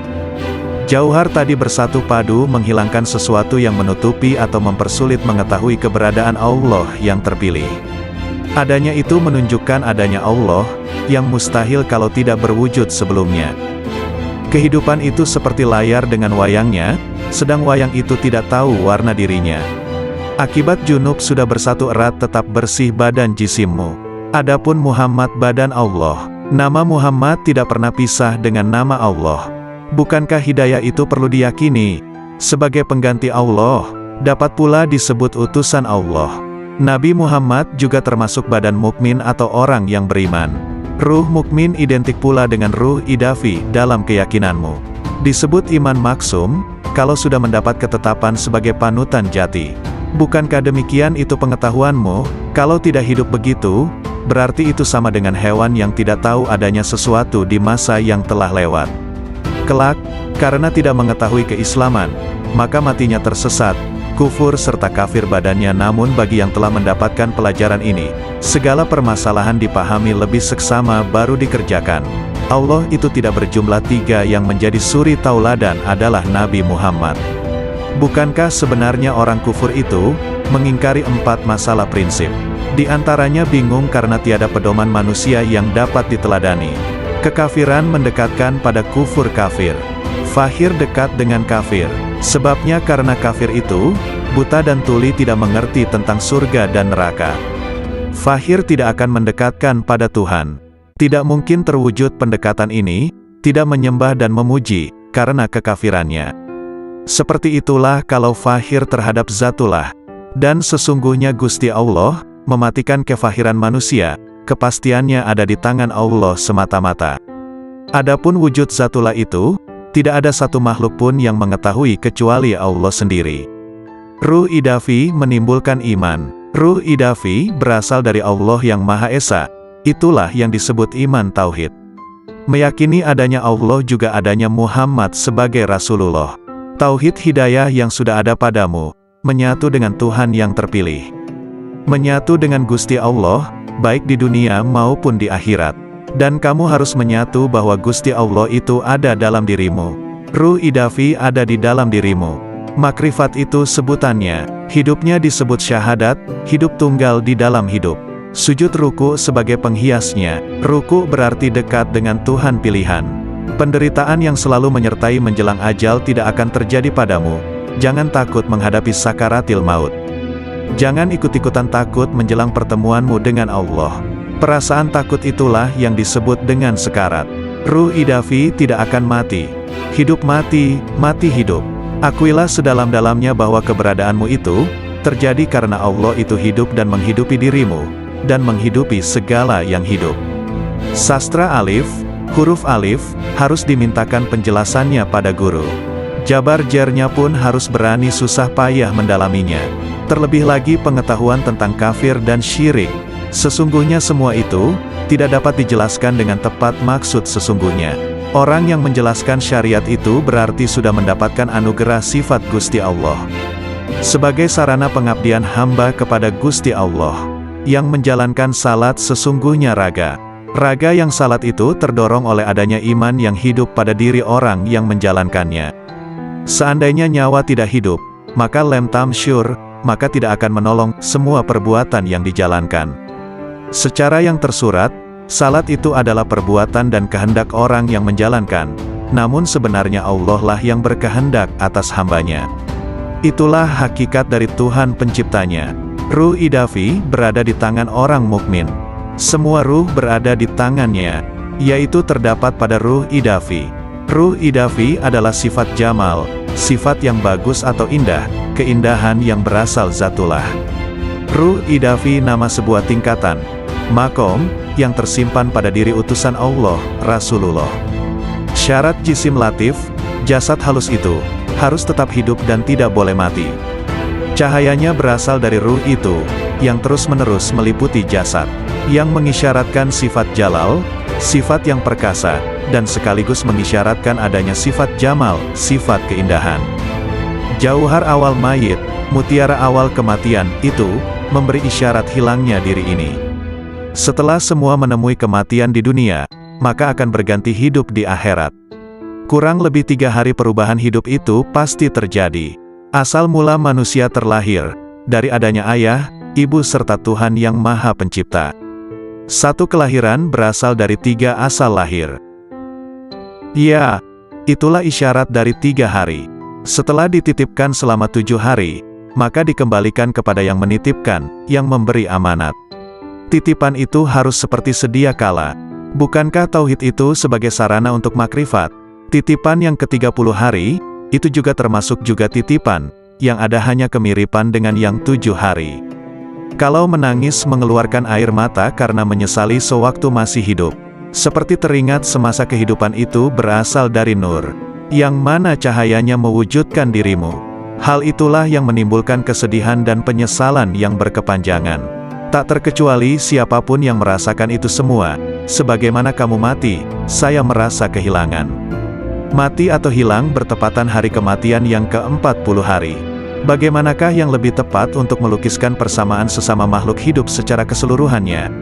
Allah dan Muhammad semuanya berjumlah 100 pun dapat dilukiskan seperti satu bentuk, seperti diibaratkan dengan adanya cahaya yang bersumber dari cahaya Muhammad yang sesungguhnya. Sama hal pada saat kamu memohon sesuatu, ruh jasad hilang di dalamnya, kehadirat Tuhan yang Maha Pemberi. Tepat pada hari ke-1000, tidak ada yang tertinggal. Kembalinya pada Allah sudah dalam keadaan yang sempurna. Sempurna seperti mula pertama dalam keadaan yang sempurna. Sempurna seperti mula pertama diciptakan. Syekh Malaya terang hatinya, mendengarkan pelajaran yang baru diterima dari gurunya Syekh Mahyuningrat Kanjeng Nabi Khidir. Syekh Malaya senang hatinya sehingga beliau belum mau keluar dari dalam tubuh Kanjeng Nabi Khidir. Syekh Malaya menghaturkan sembah, sambil berkata manis seperti gula madu. Kalau begitu hamba tidak mau keluar dari raga dalam Tuan. Lebih nyaman di sini saja yang bebas dari sengsara derita, tiada selera makan tidur, tidak merasa ngantuk dan lapar, tidak harus bersusah payah dan bebas dari rasa pegal dan nyeri. Yang terasa hanyalah rasa nikmat dan manfaat. Kanjeng Nabi Khidir memperingatkan, yang demikian tidak boleh kalau tanpa kematian. Kanjeng Nabi Khidir semakin iba kepada pemohon yang meruntuhkan hatinya. Kata Kanjeng Nabi Khidir, kalau begitu yang awas sajalah terhadap hambatan upaya. Jangan sampai kau kembali, memohonlah yang benar dan waspada. Anggaplah kalau sudah kau kuasai, jangan hanya digunakan dengan dasar bila ingat saja, karena hal itu sebagai rahasia Allah. Tidak diperkenankan mengobrol kepada sesama manusia, kalau tanpa seizinnya. Sekiranya akan ada yang mempersoalkan, memperbincangkan masalah ini. Jangan sampai terlanjur, jangan sampai membanggakan diri, jangan peduli terhadap gangguan, cobaan hidup. Tapi justru terimalah dengan sabar. Cobaan hidup yang menuju kematian, ditimbulkan akibat buah pikir. Bentuk yang sebenarnya ialah tersimpan rapat di dalam jagatmu. Hidup tanpa ada yang menghidupi kecuali Allah saja. Tiada antara lamanya tentang adanya itu. Bukankah sudah berada di tubuh? Sungguh, bersama lainnya selalu ada dengan kau. Tak mungkin terpisahkan, kemudian tidak pernah memberitahukan dari mana asalnya dulu. Yang menyatu dalam gerak perputaran bawana. Bukankah berita sebenarnya sudah ada padamu? Cara mendengarnya adalah dengan ruh sejati, tidak menggunakan telinga. Cara melatihnya, juga tanpa dengan mata. Adapun telinganya, matanya yang diberikan oleh Allah. Ada padamu itu, secara batinnya ada pada sukma itu sendiri. Memang demikianlah penerapannya. Ibarat seperti batang pohon yang dibakar, pasti ada asap apinya, menyatu dengan batang pohonnya. Ibarat air dengan alunnya, seperti minyak dengan susu, tubuhnya dikuasai gerak dan kata hati. Demikian pun dengan Hyang Sukma. Sekiranya kita mengetahui wajah hamba Tuhan dan sukma yang kita kehendaki ada, diberitahu akan tempatnya seperti wayang ragamu itu. Karena datanglah segala gerak wayang. Sedangkan panggungnya jagat, bentuk wayang adalah sebagai bentuk badan atau raga. Bergerak bila digerakkan, segala-galanya tanpa kelihatan jelas, perbuatan dengan ucapan. Yang berhak menentukan semuanya, tidak tampak wajahnya. Kehendak justru tanpa wujud dalam bentuknya. Karena sudah ada pada dirimu. Permisalan yang jelas ketika berhias. Yang berkaca itu Hyang Sukma. Adapun bayangan dalam kaca itu ialah dia yang bernama manusia sesungguhnya, terbentuk di dalam kaca. Lebih besar lagi pengetahuan tentang kematian ini dibandingkan dengan kesirnaan jagat raya. karena lebih lembut seperti lembutnya air. Bukankah lebih lembut kematian manusia ini? Artinya lembut kesirnaan manusia, artinya lebih dari, karena menentukan segalanya. Sekali lagi artinya lembut ialah sangat kecilnya. Dapat mengenai yang kasar dan yang kecil. Mencakup semua yang merangkak, melata tiada bedanya, benar-benar serba lebih. Lebih pula dalam menerima perintah dan tidak boleh mengandalkan pada ajaran dan pengetahuan. Karena itu bersungguh-sungguhlah menguasainya. Pahamilah liku-liku seolah tingkah kehidupan manusia. Ajaran itu sebagai ibarat benih, sedangkan yang diajari ibarat lahan. Misal kacang dan kedelai, yang disebar di atas batu. Kalau batunya tanpa tanah pada saat kehujanan dan kepanasan, pasti tidak akan tumbuh. Tapi bila kau bijaksana, melihatmu musnahkanlah pada matamu. Jadikanlah penglihatanmu sukma dan rasa. Demikian pula wujudmu, suaramu. Serahkan kembali kepada yang empunya suara. Justru kau hanya mengakui saja sebagai pemiliknya. Sebenarnya hanya mengatasnamai saja. Maka dari itu kau jangan memiliki kebiasaan yang menyimpang, kecuali hanya kepada Hyang Agung. Dengan demikian kau hangraga sukma, yaitu kata hatimu sudah bulat menyatu dengan Kawula Gusti. Bicarakanlah menurut pendapatmu. Bila pendapatmu benar-benar meyakinkan, bila masih merasakan sakit dan was-was, berarti kejangkitan bimbang yang sebenarnya. Bila sudah menyatu dalam satu wujud, apa kata hatimu dan apa yang kau rasakan, apa yang kau pikir terwujud ada, yang kau cita-citakan tercapai, berarti sudah benar untukmu, sebagai upah atas kesanggupanmu sebagai khalifah di dunia. Bila sudah memahami dan menguasai amalan dan ilmu ini, hendaknya semakin cermat dan teliti atas berbagai masalah. Masalah itu satu tempat dengan pengaruhnya. Sebagai ibaratnya sekejap pun tak boleh lupa. Lahiriah kau landasilah dengan pengetahuan 4 hal. Semuanya tanggapilah secara sama. Sedangkan kelimanya adalah dapat tersimpan dengan baik, berguna di mana saja. Artinya mati di dalam hidup, atau sama dengan hidup di dalam mati. Ialah hidup abadi, yang mati itu nafsunya, lahiriah badan yang menjalani mati. Tertimpa pada jasad yang sebenarnya. Kenyataannya satu wujud, raga sukma, sukma muksa. Jelasnya mengalami kematian. Syekh Malaya, terimalah hal ini sebagai ajaranku dengan senang hatimu. Anugerah berupa wahyu akan datang kepadamu. Seperti bulan yang diterangi cahaya temaram. Bukankah turunnya wahyu meninggalkan kotoran? Bersih bening, hilang kotorannya. Kemudian Kanjeng Nabi Khidir berkata dengan lembut dan tersenyum. Tak ada yang dituju, semua sudah tercakup haknya. Tidak ada yang diharapkan dengan keprawiraan, kesaktian semuanya sudah berlalu. Toh semuanya itu alat peperangan. Habislah sudah wejangan Kanjeng Nabi Khidir. Syekh Malaya merasa sungkan sekali di dalam hati. Mawas diri ke dalam dirinya sendiri. Kehendak hati rasanya sudah mendapat petunjuk yang cukup. Rasa batinnya menjelajah jagat raya tanpa sayap. Ke seluruh jagat raya, jasadnya sudah terkendali. Menguasai hakikat semua ilmu. Misalnya bunga yang masih kuncup, sekarang sudah mekar berkembang dan baunya semerbak mewangi. Karena sudah mendapat San Pancaretna, kemudian Sunan Kalijaga disuruh keluar dari raga Kanjeng Nabi Khidir kembali ke alamnya semula. Lalu Kanjeng Nabi Khidir berkata, "Hai, Malaya, kau sudah diterima Hyang Sukma, berhasil menyebarkan aroma kasturi yang sebenarnya, dan rasa yang memanaskan hatimu pun lenyap, sudah menjelajahi seluruh permukaan bumi." Artinya godaan hati ialah rasa qanaah yang semakin dimantapkan. Ibarat memakai pakaian sutra yang indah. Selalu mawas diri, semua tingkah laku yang halus. Diserapkan ke dalam jiwa, dirawat seperti emas. Dihiasi dengan keselamatan, dan dipajang seperti permata, agar mengetahui akan kemauan berbagai tingkah laku manusia. Perhaluslah budi pekertimu atau akhlak ini. Warna hati kita yang sedang mekar baik, sering dinamakan kasturi jati. Sebagai pertanda bahwa kita tidak mudah goyah terhadap gerak-gerik, sikap hati yang ingin menggapai sesuatu tanpa ilmu, ingin mendalami tentang ruh itu justru keliru. Lagi pula secara penataan, kita itu ibaratnya busana yang dipakai sebagai kerudung. Sedangkan yang ikat kepala sebagai sarungmu. Kemudian terlibat ingatan ketika dulu. Ibarat mendalami mati ketika berada di dalam rongga ragaku. tampak oleh Sunan Kalijaga cahaya, yang warnanya merah dan kuning itu, sebagai hambatan yang menghadang agar gagal usaha atau ikhtiar atau cita-citanya. Dan yang putih di tengah itulah yang sebenarnya harus diikuti. Kelimanya harus tetap diwaspadai. Kuasailah seketika, jangan sampai lupa. Bisa dipercaya sifatnya. Berkat kesediaanku berbuat sebagai penyekat.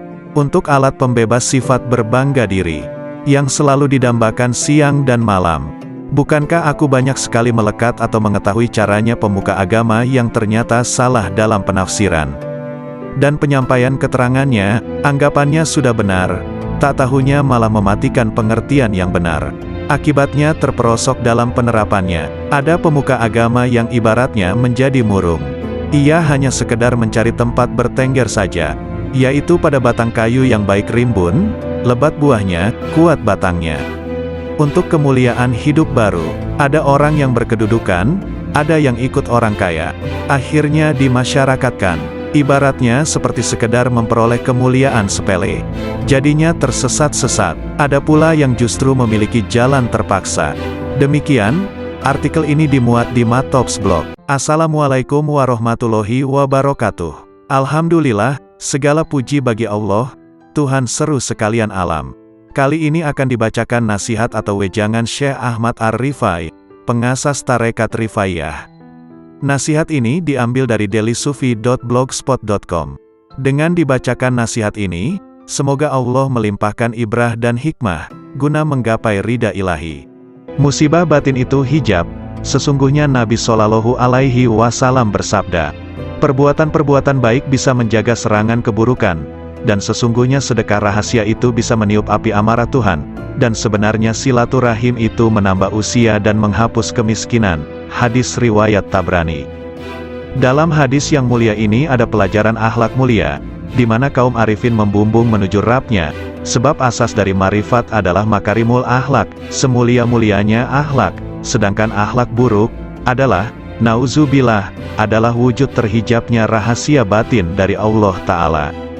Anak-anakku sekalian, di antara musibah rahasia batin terbesar adalah terhijabnya kita dari Allah Subhanahu wa Ta'ala. Maka siapapun yang mendapatkan musibah seperti ini, pada dasarnya ia telah menggabungkan musibah-musibah lainnya. Sang pecinta itu senantiasa mabuk ilahi, sang pemabuk tak akan merasakan derita musibah ketika mabuk, baru di saat sadar merasakan deritanya. Musibah terhijab dari Allah Subhanahu wa Ta'ala tak bisa diganti atas kehilangannya selamanya, kecuali dengan menepiskan segala hal selain Allah Subhanahu wa Ta'ala. Dari rahasia batin kita, tak ada ancaman lebih serius di dalam Al-Quran dibanding ayat ini. Sekali-kali tidak, sesungguhnya mereka pada hari itu benar-benar terhalang dari melihat Tuhan mereka. Betapa banyak orang yang taat tetapi terhijab dari yang ditaati Allah Subhanahu wa Ta'ala. Betapa banyak orang yang dapat nikmat tapi terhijab dari sang pemberi nikmat. Betapa banyak orang yang tidur, diberi rizki kesadaran bangun ketika ia sedang tertidur. Betapa banyak orang yang sadar tertidur justru setelah ia bangun. Betapa banyak orang yang pendosa, justru diberi rizki kewalian dan meraih derajat abrar.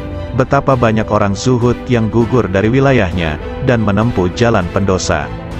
Hijab itu siksa jauh dari Allah Subhanahu wa Ta'ala. Betapa banyak ahli amal yang terhijab gara-gara melihat amalnya, jauh dari memandang anugerah Allah Subhanahu wa Ta'ala, hingga mata hatinya buta. Lalu ia terlempar jauh, sementara ia menduga dirinya telah sampai, wusyul, kepada Allah Subhanahu wa Ta'ala, dan tidak ada yang lebih mengerikan di mata orang arif dibanding hijab itu sendiri, walau sekejap mata. Padahal siksa Allah Subhanahu wa Ta'ala terbesar pada hamba adalah hijab dan terjauhkan darinya.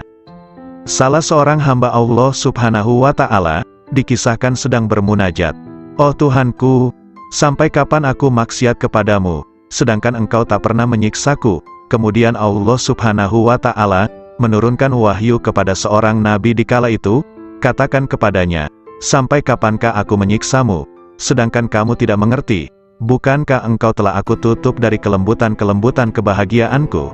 Bukankah aku telah mengeluarkan kemanisan munajat kepadaku dari hatimu?" Abu Musa, pelayan Abu Yazid mengatakan, suatu hari Syekh Abu Yazid memasuki suatu kota, kemudian massa banyak datang berjubal mengikutinya.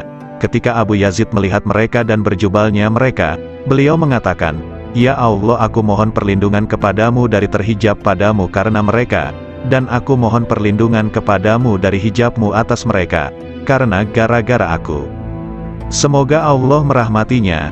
Betapa banyak kesadaran itu, dan betapa benarnya Abu Yazid dengan Tuhannya, betapa besarnya kasih sayang Abu Yazid pada sahabat-sahabatnya kaum muslimin. Ia menginginkan kebajikan dan pandangan yang benar bagi mereka, sebagaimana pada dirinya. Ingatlah, hai orang yang bergaul dengan masa, dan masa yang fanatik kepada Anda, hati-hati, betapa banyak ketukan-ketukan sandal di sekitar toko sirna dari kepalanya, betapa banyak hilang agamanya, ya Allah selamatkan, ya Allah selamatkan. Manusia terbagi menjadi 4 golongan. 1.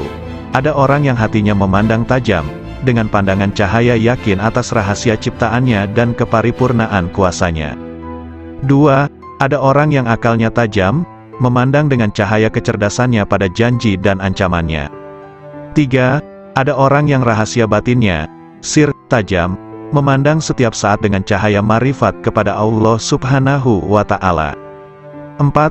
Ada orang yang dijadikan oleh Allah Subhanahu wa Ta'ala tertutup, tidak sama sekali bisa memandang, dan inilah yang disebut dalam ayat, dan siapa yang buta mata hatinya di dunia ini, maka di akhirat lebih buta dan lebih sesat jalannya. Ingatlah, orang kafir itu tertutup dari cahaya hidayah oleh kegelapan sesat. Ahli maksiat tertutup dari cahaya takwa oleh kegelapan alpa. Ahli ibadah tertutup dari cahaya taufik dan pertolongan Allah Ta'ala oleh kegelapan memandang ibadahnya. Bila Allah Subhanahu wa Ta'ala menghilangkan hijab-hijab ini, mereka akan memandang dengan mata cahaya menuju cahaya, maka pada saat itulah mereka terhijab dari segala hal selain Allah Subhanahu wa Ta'ala. Siapa yang memandang pada gerak dan perbuatannya ketika taat kepada Allah Ta'ala, pada saat yang sama ia telah terhijab dari sang empunya gerak dan perbuatan, dan ia jadi merugi besar. Siapa yang memandang sang empunya gerak dan tindakan, ia akan terhijab dari memandang gerak dan perbuatannya sendiri, sebab ketika ia melihat kelemahannya dalam mewujudkan tindakan dan menyempurnakannya, ia telah tenggelam dalam anugerahnya. Terkadang seseorang terhijab dari manisnya ibadah, melalui memandang ibadahnya, terkadang seseorang terhijab dari kebenaran kehendak, karena memandang manisnya ekstase.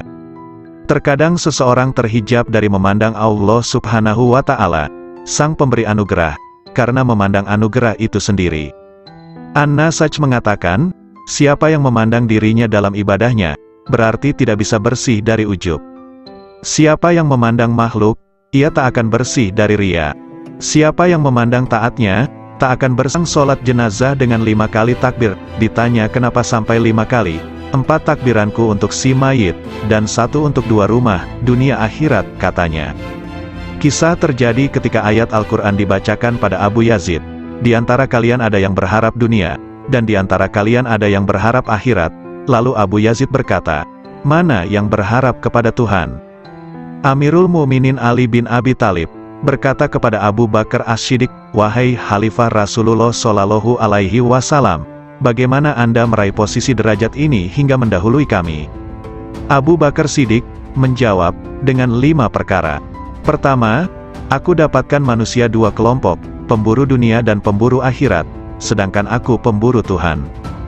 Kedua, sejak aku masuk Islam, aku tak pernah kenyang dengan makanan dunia.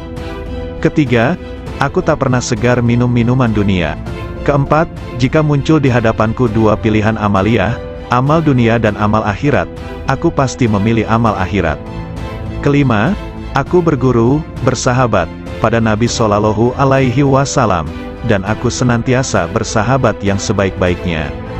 Sungguh mengherankan, riwayat dari Umar bin Khattab, aku mendengar Rasulullah mengatakan, sesungguhnya amal-amal itu bergantung dengan niat-niatnya, dan sesungguhnya setiap orang tergantung apa yang diniatkan.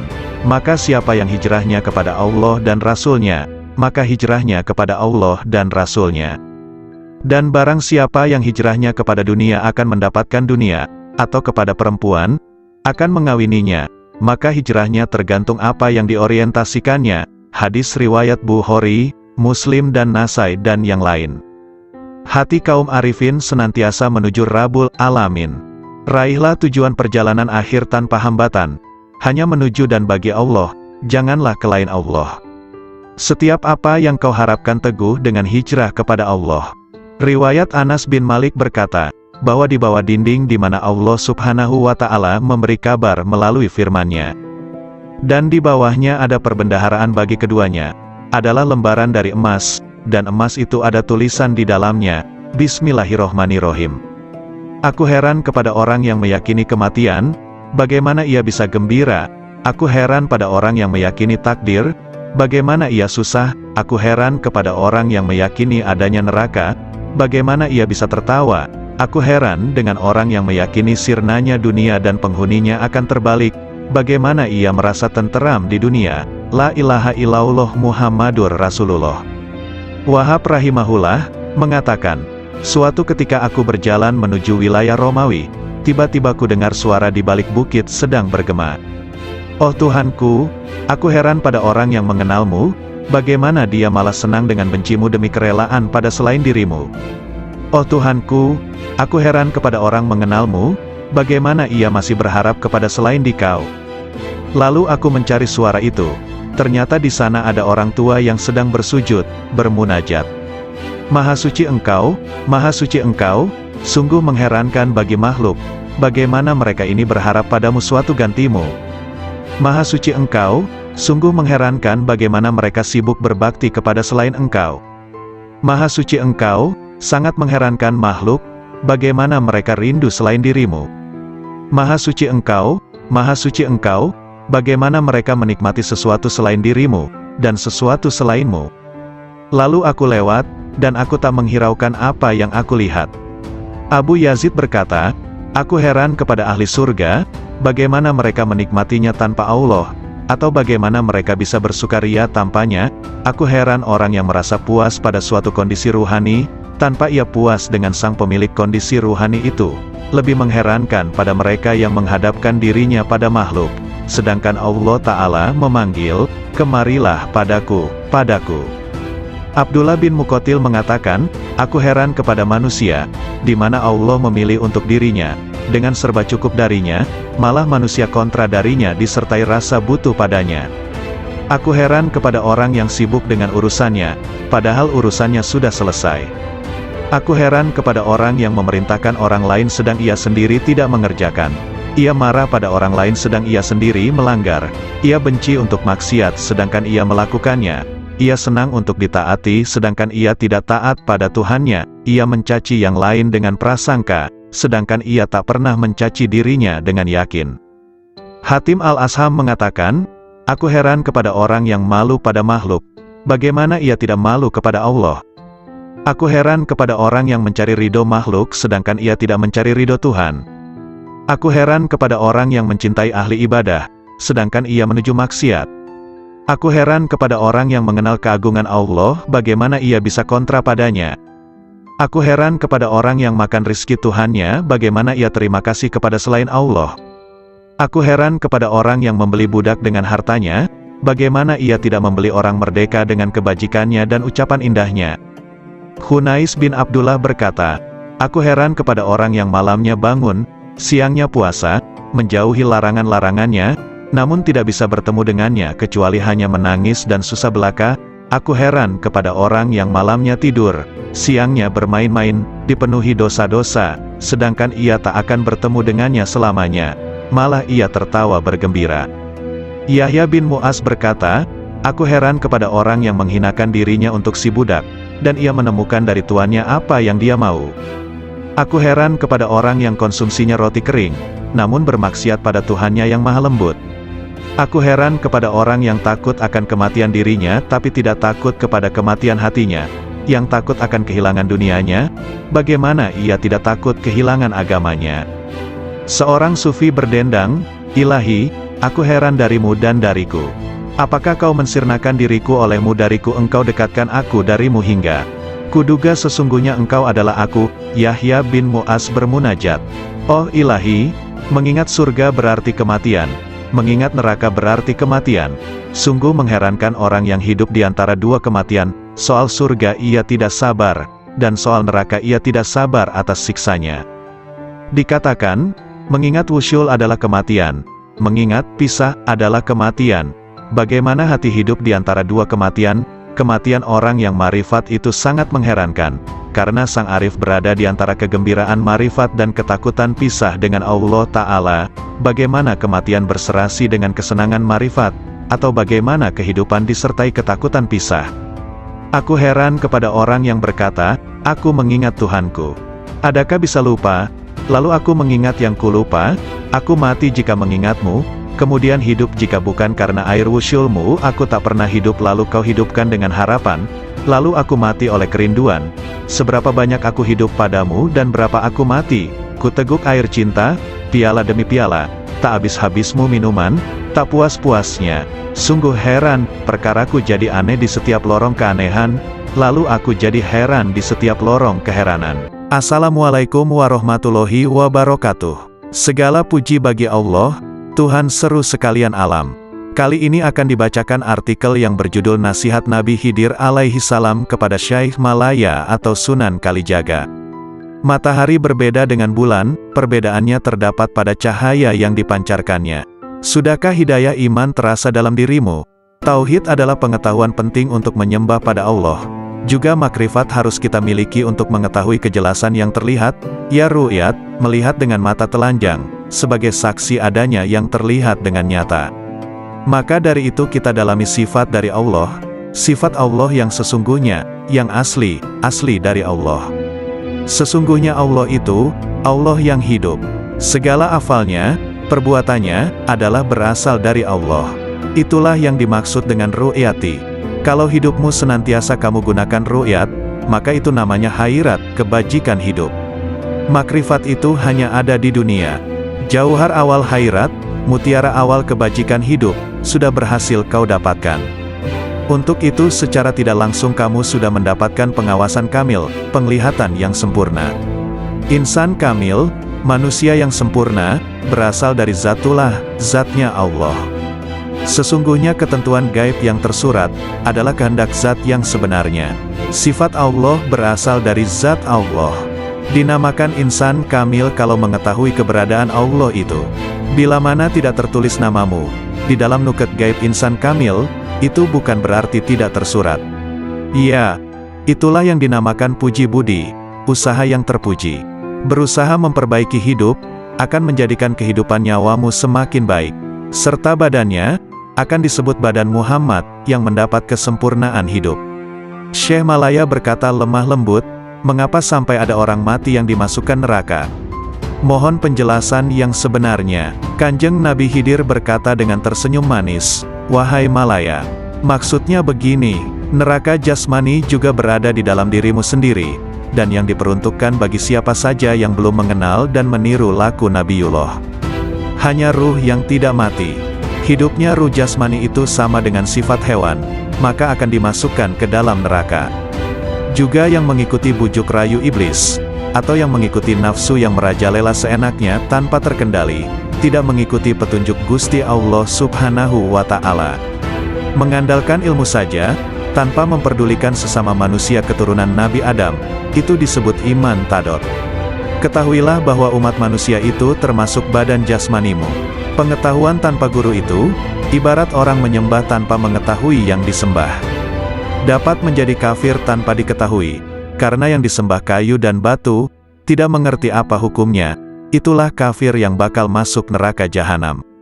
Adapun yang dimaksudkan rat idafi adalah sesuatu yang kelak tetap kekal sampai akhir nanti kiamat dan tetap berbentuk ruh yang berasal dari ruh Allah. Yang dimaksud dengan cahaya adalah yang memancar terang serta tidak berwarna, yang senantiasa menerangi hati penuh kewaspadaan yang selalu mawas diri atau introspeksi mencari kekurangan diri sendiri serta mempersiapkan akhir kematian nanti. Merasa sebagai anak Adam yang harus mempertanggungjawabkan segala perbuatan.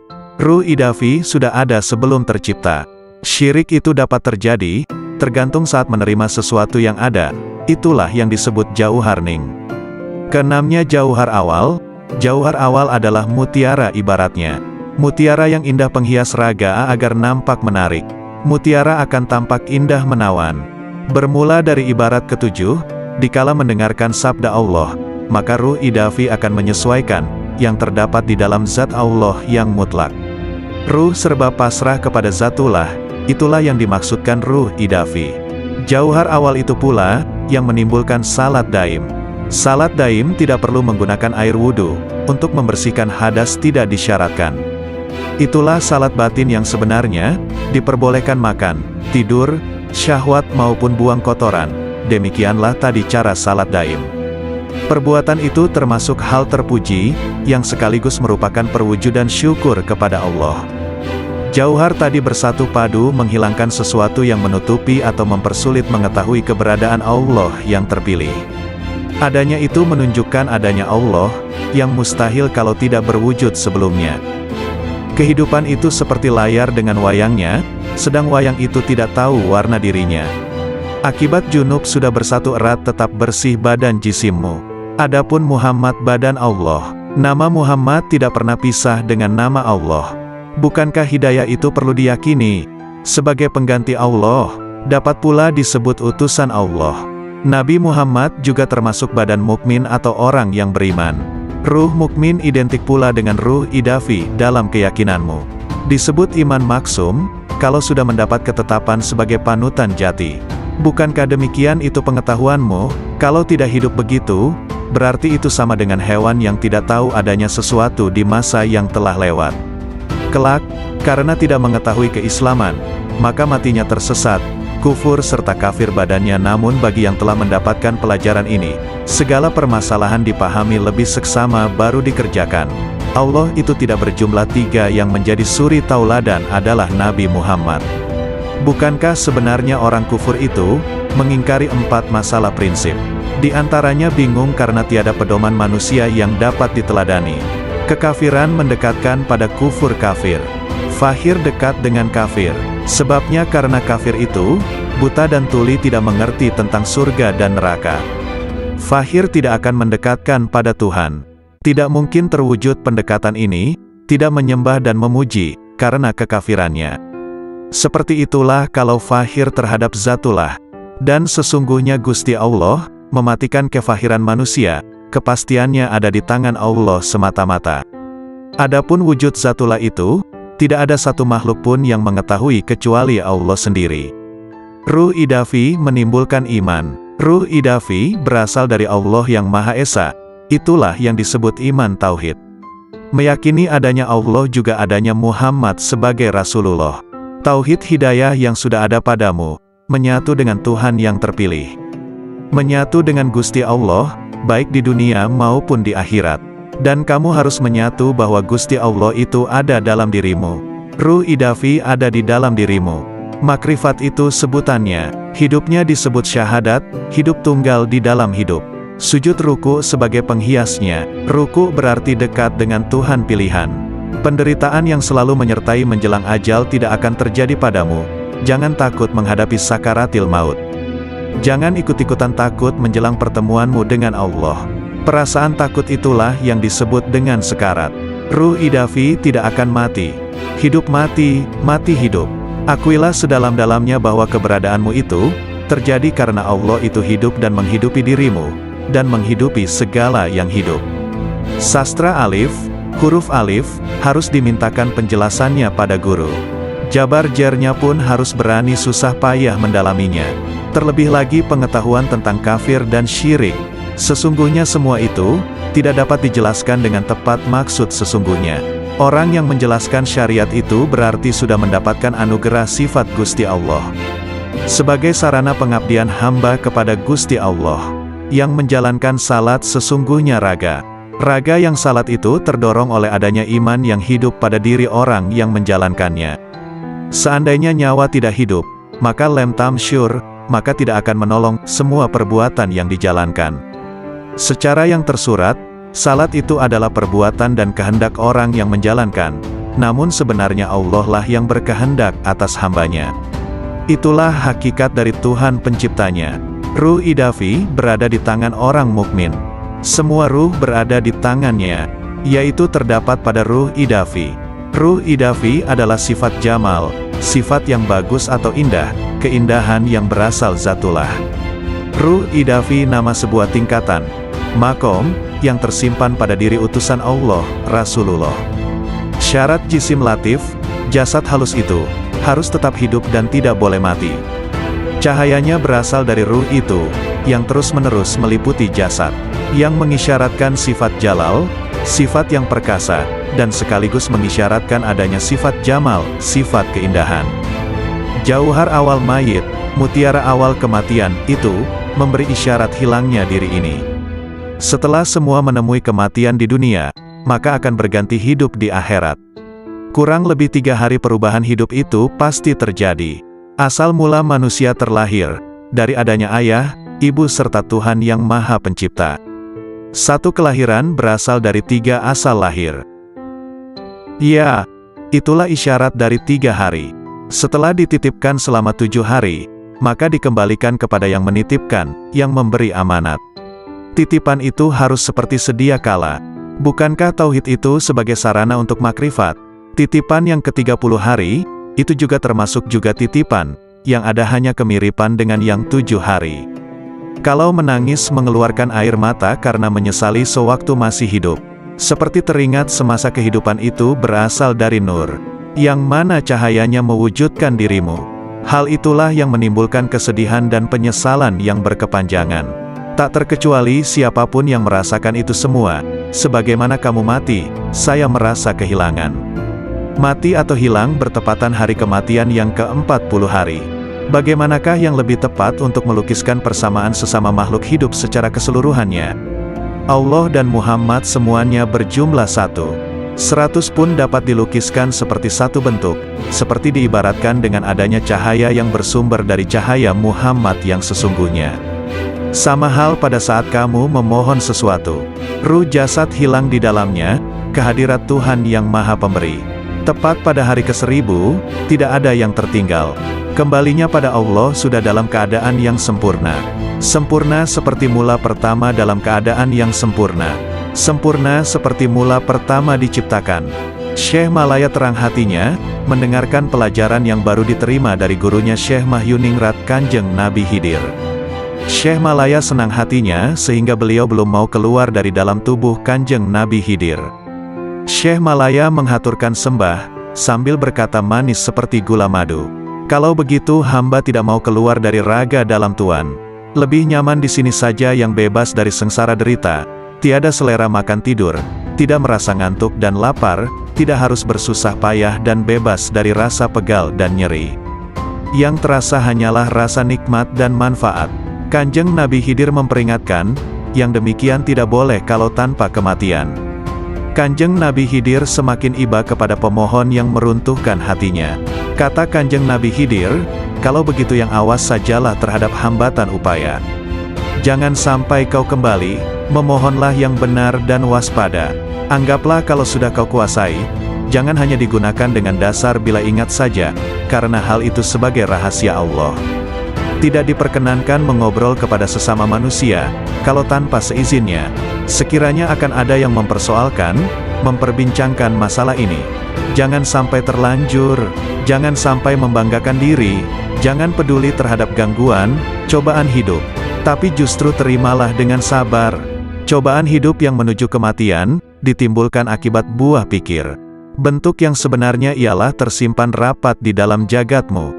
Hidup tanpa ada yang menghidupi kecuali Allah saja. Tiada antara lamanya tentang adanya itu. Bukankah dan ia maha tahu pada orang yang diberi hidayah. Sebagian arifin ditanya, manakah cahaya yang lebih hebat ketimbang matahari? Marifat, jawabnya, apa yang lebih berguna dibanding air? Ucapan ahli marifat, katanya, apa yang lebih harum aromanya ketimbang minyak kesturi? Waktunya orang arif, apa pekerjaan orang arifin? Memandang pekerjaan rububiyah dan panji-panji kelembutan kudrah, jawabnya. Hasrat orang-orang soleh, Abu Said Al-Balhi, ditanya, kenapa ucapan orang pendahulu, salaf, lebih utama dibanding orang akhir, khalaf? Karena kehendak mereka adalah memuliakan Islam, menyelamatkan jiwa, kasih sayang pada sesama saudara dan ridho kepada Ar-Rahman, jawabnya. Sedangkan kehendak kita adalah memanjakan hawa nafsu, mencari pujian orang dan mencari kenikmatan dunia. Tambahnya lagi, seorang hamba manakala taat pada Tuhannya, Allah memberinya rejeki seteguk air dari sumber marifat, lalu ia mengucapkan dengan lisannya, Namun jika ia meninggalkan taatnya, ia tidak akan merusak taat itu, namun tetap tersimpan di hatinya, dan tidak mengucapkannya dengan lisannya, agar ia tetap dalam sesalnya dan menjadi cobaan dengan berbagai ujian. Tiada dua orang beriman yang bertemu, yang keduanya berzikir kepada Allah, melainkan Allah menambah cahaya marifatullah pada kedua hatinya, sebelum keduanya berpisah. Sesungguhnya Allah memunculkan ahli marifat di atas puncak gelombang lautan intuisi kolbu dan memuliakan mereka di atas perbendaharaan rahasia serta rahasia pengetahuan yang tak terhingga jumlahnya. Tidak pernah putus uraiannya, tidak pernah ditemukan ujung dalamnya, tidak sirna keajaibannya, hingga mereka menyelami cahaya marifat, dalam kedalaman isyarat yang terpendam, dalam makna-maknanya yang tersembunyi, hingga keluar dengan keajaiban satriguna dan kelembutan bekal-bekal melimpahnya, hakikat-hakikat dan isyaratnya, yang membakar kolbu para pecinta, memesrakan ruh para penempuh. Itulah cahaya dari cahaya hidayah, di mana seorang hamba meraih petunjuk dari kebajikan riayah, penjagaan jiwa, jika meraih taufik dan inayah. Yahya bin Mu'az berkata, "Aku bertemu kaum arifin yang dilimpahi hikmah. Aku temukan mayoritas mereka tidak memiliki apa-apa, malah mereka dibiayai yang lain." Laits al-Misri punya saudara yang ada di Iskandariyah. Ketika ia datang, saudaranya menjawab, "Aku sedang menghadap Allah." "Mana faedah dari penghadapanmu pada Tuhanmu?" Saudaranya diam. Lalu Laits mengatakan, "Sang hamba jika menghadap pada Allah dengan keselarasan yang benar, Allah memberikan faedah-faedah yang tak pernah terlintas di hati manusia." Yahya bin Mu'az, manakala bicara suatu hari, tiba-tiba ada orang yang berteriak keras di majelisnya, sembari merobek-robek bajunya. "Hai, apa yang kamu katakan?" Kalam ahli marifat, ketika muncul dari sumber rahasia kemanunggalan, ia menggali hati orang yang dibakar rindu dan cinta dengan apinya, lantas sifat-sifat manusiawi sirna. Karena itu kalimat orang yang bertakwa itu posisinya mendekati wahyu. Suatu ketika ada kata-kata terucap dari mereka, lalu ditanya, "Apa yang membuatmu bicara seperti ini?" "Hatiku mengatakan demikian, bermula dari pikiranku, dari rahasia jiwaku, dari Tuhanku," katanya. Sandaran hikmah adalah wujudnya hikmah, yaitu barang berharga yang hilang dari penempuh. Ketika ditemukan ia ambil, ia tak peduli dari manapun wadahnya, dari manapun diucapkannya, dari hati mana dinukil atau dari dinding mana terukir atau dari kafir mana didengar. Nilai hikmah, dalam sebuah hadis disebutkan, siapa yang ingin ilmu oleh Allah tanpa belajar, mendapatkan petunjuk tanpa hidayah, maka zuhudlah dari dunia. Setiap hikmah ada ahli dan zamannya, dan zaman itu telah berlalu dengan sejumlah besar ahlinya, sedangkan yang tersisa kini hanyalah musibah, maka kami kepada Allah, dan kami kepadanya kembali.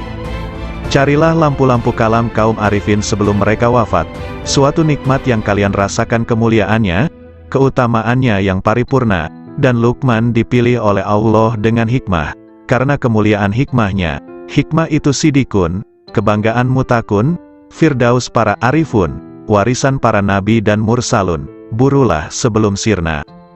Dian-dian cahaya manusia di setiap bumi, merekalah ulama generasi mulia. Ilmunya memancarkan cahaya di setiap lembah bagai purnama yang membias tanpa awan. Jalan istiqomah diriwayatkan oleh Ummu Habibah. Ia berkata, bahwa Rasulullah Shallallahu Alaihi Wasallam bersabda, "Tak seorang pun hamba yang muslim, sholat lillahi ta'ala setiap hari 12 rakaat, sholat sunnah, bukan sholat fardu, kecuali Allah membangunkan rumah di dalam surga." Hadis riwayat Muslim, Abu Dawud, Tirmidzi dan Nasai. Hadis ini memotivasi untuk menegakkan ibadah-ibadah sunnah, karena ibadah sunnah salah satu bentuk takarub kepada Allah Ta'ala, sekaligus menjadi bekal kaum arifun dalam menempuh jalan menuju kepada Allah Subhanahu wa Ta'ala, sekaligus menjadi perilaku kaum yang mengkhususkan, menyendiri, jiwanya di sisi Allah Subhanahu wa Ta'ala. Anak-anak sekalian, ketahuilah, siapa yang hakikat batinnya menyendiri bersama Allah secara total, dan rahasia sirnya benar-benar manunggal, akan terbuka seluruh tirai, segala bukti menjadi nyata, ketika musyahadah pada cahaya al-haq Allah Subhanahu wa Ta'ala. Di sanalah Allah menuangkan minuman dengan gelas cintanya, hingga ia mabuk dari lainnya, segalanya menjadi riang dan ringan, segala diamnya adalah zikir, nafasnya adalah tasbih, kalamnya adalah penyucian, dan tidurnya adalah sholat, doa. Sang hamba senantiasa menaiki kendaraan marifat, hingga bertemu yang dimarifati. Bila sudah bertemu, ia abadi selamanya bersamanya, tidak berpaling ke lainnya. Kolbu itu ibarat istana, dan marifat adalah rajanya, akal adalah menterinya yang punya departemen dan instrumen, lisan sebagai penerjemah, sedangkan rahasia batinnya dari Khazanah Ar-Rahman, masing-masing konsisten dengan posisinya, sedangkan arah seluruhnya adalah istiqomahnya sir bersama Allah Subhanahu wa Ta'ala. Bila sir istiqomah, maka marifat menjadi istiqomah, lalu akal menjadi lurus. Bila akal konsisten, kolbu akan konsisten. Bila kolbu konsisten, jiwa akan konsisten. Bila nafsu konsisten, dalam pengendalian, perilaku batin akan konsisten. Sir dicahayai oleh sifat jamal dan jalalnya. Akal dicahayai oleh cahaya kesadaran dan renungan pelajaran. Kolbu dicahayai oleh cahaya rasa takut dan cinta disertai kontemplasi fikiran. Nafsu dicahayai dengan cahaya olah jiwa dan pengekangan. Sir adalah lautan dari samudera anugerah pemberiannya, dan gelombangnya tak terhingga, tiada henti pula. Jika sir konsisten bersama Allah Subhanahu wa Ta'ala, maka senantiasa akan abadi dalam musyahadah, dan sirna dari penglihatan pada istiqomahnya. Perlu diketahui bahwa jalan istiqomah, konsistensi itu laksana tenda agung dari jalan akhirat, dan berjalan di tepinya lebih sulit dibanding jalan di tepian akhirat. Alam rahasia bisa menjadi tipu daya, karena Allah Subhanahu wa Ta'ala tidak suka pada hati hamba yang masih ada cinta pada yang lain selain Dia. Mereka tidak ingin sesuatu dari Allah kecuali Allah. Dalam sebagian kitabnya Allah Ta'ala berfirman, "Bila yang kesibukan jiwa hambaku lebih kepadaku dibanding yang lain, maka kujadikan nikmat dan hasrat ada dalam mencintaiku, dan aku singkapkan hijab antara diriku dengan dirinya." Ada seseorang sedang masuk dalam tempat Syekh Sari As-Sakati. Lantas lelaki itu bertanya, "Manakah yang bisa mendekatkan pada Allah Ta'ala, hingga sang hamba bisa mendekat kepadanya?" Maka As-Sari menangis, lalu berkata, "Orang seperti Anda ini masih bertanya seperti itu. Yang paling utama cara mendekatkan hamba kepada Allah Subhanahu wa Ta'ala, hendaknya Allah Subhanahu wa Ta'ala muncul di hatimu, dan Anda tidak mau sama sekali pada dunia dan akhirat, kecuali hanya padanya." Ibrahim bin Adham mengatakan, "Puncak dari hasrat dan citaku dalam hubunganku dengan Allah Ta'ala adalah, hendaknya Dia menjadikan diriku condong terus kepadanya, hingga aku tak memandang apapun selain Dia, dan aku tidak sibuk dengan siapapun selain sibuk dengannya. Aku tak peduli Dia jadikan diriku jadi debu, atau hilang sama sekali." Nabi Ibrahim pernah ditanya, "Dengan cara apa Anda dapatkan keakraban dengan Allah Ta'ala?" "Dengan memutuskan diriku hanya kepada Tuhanku, dan pilihanku kepadanya dibanding lainnya, serta aku tidak pernah makan kecuali bersama tamuku." Rabia Al-Basriyah mengatakan, "Oh Tuhanku, hasratku di dunia dan di akhirat nanti hanya mengingatmu, dan hasratku di akhirat dari akhirat hanya memandangmu, maka lakukanlah antara keduanya sekehendakmu." Abu Yazid Al-Bistami menegaskan, "Rahasia batinku naik menuju Allah Subhanahu wa Ta'ala, lalu terbang dengan sayap marifat dengan cahaya kecerdasan di cakrawala wahdaniyah, kemahatunggalannya. Tiba-tiba nafsu menghadapku dan berkata, 'Kemana kau pergi? Akulah nafsumu dan engkau harus bersamaku.' Namun rahasia batinku, sir, sama sekali tidak menoleh padanya. Kemudian makhluk-makhluk lain menghadap sirku, mereka bertanya, 'Kemana kau pergi? Kami adalah teman dan tempat curhatmu, engkau harus bersama kami, demi solidaritas padamu.' Sirku sama sekali tidak menoleh. Lantas surga dengan segenap isinya menghadap sirku. Mereka bertanya, 'Kemana engkau pergi? Engkau itu bagiku dan engkau harus di sini denganku.' Maka sirku sama sekali tidak berpaling. Lalu anugerah dan pemberian menghadapku, begitu juga karomah-karomah, hingga melewati kerajaannya, sampai pada kemah Fardaniyah, ketunggalannya, lantas melampaui universalitas dan keakuan, hingga sirku sampai di hadapan Allah Subhanahu wa Ta'ala. Dialah yang kucari." Allah Subhanahu wa Ta'ala berfirman kepada Nabi Musa, "Wahai Musa, sesungguhnya orang yang menjumpaiku pasti tidak akan kembali dariku, dan tidak akan kembali kecuali dari jalan lurusku." Abul Abbas Nin Atta mengatakan, "Manakala akhirat muncul dalam diri hamba, dunia menjadi sirna di sisinya, sehingga sang hamba hanya menetap di negeri keabadian. Namun manakala sang hamba berada dalam penyaksian Allah Ta'ala, segala hal selain Allah Ta'ala sirna, dan hamba abadi bersama Allah Subhanahu wa Ta'ala. Ada lelaki di hadapan Abu Yazid, berkata, "Ada informasi sampai kepadaku bahwa engkau punya Ismul Azam, sangat senang jika engkau mengajariku." Abu Yazid menjawab, "Nama Allah itu tidak terbatas, namun kosongkan hatimu hanya bagi kemahaesaannya, meninggalkan berpaling pada selain Allah Ta'ala. Jika Anda bisa demikian, raihlah isem, nama, manapun yang kau kehendaki, maka dengan isem itu Anda bisa pergi dari timur hingga barat, dalam sekejap dan Anda telah kembali." Zunnun al-Misri mengatakan, "Ketika aku naik haji, tiba-tiba ada anak muda mengatakan, 'Oh Tuhanku, aku telah mengumpulkan tebusanmu, dan engkau maha tahu, lalu apa yang engkau berlakukan pada mereka?' Lalu ku dengar suara, 'Tebusanku banyak, dan yang mencariku sedikit.'"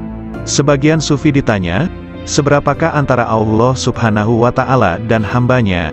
4 langkah saja, 1 langkah meninggalkan dunia, 1 langkah meninggalkan makhluk, 1 langkah meninggalkan nafsu, dan 1 langkah meninggalkan akhirat, maka sang hamba sudah di hadapan Allah Subhanahu wa Ta'ala. Jawabnya. Sari berkata, "Siapa yang bangkit untuk taat kepada Allah Ta'ala tanpa ada yang lain, Allah akan memberi minuman dari mata air cinta darinya, dan dihantar menuju tempat yang benar." Sayyidina Ali karramallahu wajhah mengatakan, "Orang arif manakala keluar dari dunia tak ada pemandu maupun penyaksi di hari kiamat, tidak ada malaikat Ridwan di surga, juga tidak ada malaikat Malik di neraka." Beliau ditanya, "Lalu di mana sang arif dijumpai?" Di hadapan Allah yang Maha Diraja, di tempat yang benar. Ketika mereka bangkit dari kuburnya, mereka tidak bertanya-tanya, "Mana keluarga dan anakku? Mana Jibril dan Mikail? Mana surga dan pahala?" Namun justru berkata, "Manakah kekasihku dan kemesraan hatiku?" Kolbu kaum arifin punya mata yang memandang apa yang tak biasa dipandang manusia. Sedangkan lisannya berkata dengan rahasia batinnya munajat dari malaikat-malaikat mulia di sisinya yang mencatat sayap-sayap yang terbang tanpa bulu hinggap di sisi Rabbul Alamin. Lalu bagai gembalaan di taman suci menari dan meminum dari lautan para rasulnya, para hamba yang menuju kepadanya hingga mendekat, sampai bertemu dengannya. Di balik keajaiban kasih sayang, Rasulullah Shallallahu Alaihi Wasallam bersabda, "Orang yang memiliki kasih sayang, bakal disayang oleh Allah yang Maha Penyayang, yang Maha Memberi berkah dan Maha Luhur. Karena itu berikan kasih sayang kepada siapapun di muka bumi, maka yang di langit akan menyayangimu." Hadis riwayat Ahmad, Abu Dawud dan Tirmidzi. Dalam hadis yang mulia ini ada keajaiban yang luar biasa dari ilmu-ilmu dan rahasia Allah, di mana Al-Mustafa Nabi Muhammad Shallallahu Alaihi Wasallam memerintahkan adanya cinta dan kasih sayang terhadap semua makhluk di muka bumi, agar kasih sayang dari malaikat luhur di langit melimpah pula. Karena langit adalah jalan bagi turunnya kasih sayang ilahi, dan tempat sumber limpahan-limpahan alam cinta dan kasih sayang, sekaligus tempat hunian para malaikat yang dijadikan sebagai perantara rahasia-rahasia antara dirinya dan para makhluknya. Bila Allah melimpahkan rahmat dalam rahasia malaikat rizki, maka Allah memberikan pertolongan kepada pencari rizki. Bila Allah melimpahkan rahmat kepada rahasia pencatat amal, maka Allah memberikan kelupaan hamba terhadap keburukan-keburukan. Bila Allah melimpahkan pada rahasia malaikat rakib, maka Allah memberikan pertolongan dan kasih sayang. Kasih sayang adalah perilaku jiwa kaum arifin dan sekaligus menjadi miraj kalbunya menuju Tuhannya. Sedangkan hamba-hamba Allah yang arifin tadi merupakan pantulan manifestasi rahmat Tuhan semesta alam bagi para makhluknya, dan Dia adalah Maha Suci nan Maha Cinta dan Kasih. Anak-anak sekalian, bila kalian mewujudkan sifat kasih sayang kepada sesama makhluk, Anda pasti dirahmati. Jika Anda bermajlis dengan kaum arifin, pasti Anda sukses jiwamu. Jika Anda bertanya pada kaum yang penuh hikmah Rabbaniyah, pasti Anda mendapatkan pengetahuan. Segala sesuatu itu ada kuncinya. Kunci ilmu itu bertanya, jika tidak tahu, jika Anda bisa hendaklah bermajlis dengan kaum arifin, yang bisa Anda gali pengetahuan mereka dan hakikat rumusnya, kelembutan isyaratnya, maka sungguh Anda meraih keuntungan, karena yang paling mulia di antara para ulama adalah ulama Robbaniyun, yang sangat agung dibanding siapapun di muka bumi selain Allah. Karena mereka ini adalah kekasih-kekasih Allah dan pengemban amanah rahasianya. Maka jagalah kehormatan mereka, gerakkan intuisi mereka dengan bertanya yang baik. Karena gejolak ombak dari intuisi kaum arifin itu tidak akan pernah sirna keajaibannya. Maka cukuplah disebut tolol bagi seseorang yang tidak mau belajar pada mereka, meraih limpahan dari kemampuan mereka. Padahal Allah Subhanahu wa Ta'ala telah berfirman, "Bertanyalah kepada ahli zikir manakala kalian tidak tahu." Nabi Shallallahu Alaihi Wasallam juga bersabda, "Bermajlislah dengan orang-orang yang berjiwa besar dan bertanyalah kepada para ulama dan bergaulah dengan para ahli hikmah ilahiyah." Adab pencari ilmu, Zunnun al-Misri berkata, "Ada seorang tokoh di Maroko diceritakan sifat-sifatnya padaku, hingga akhirnya aku menempuh perjalanan ke sana. Selama 40 hari aku diam di sana, namun aku tidak mendapatkan pengetahuan apa-apa. Saya tahu tokoh itu sangat sibuk dengan Tuhannya, padahal aku pun juga tidak pernah sedikit pun mengurangi rasa hormatku. Suatu hari ia melihatku."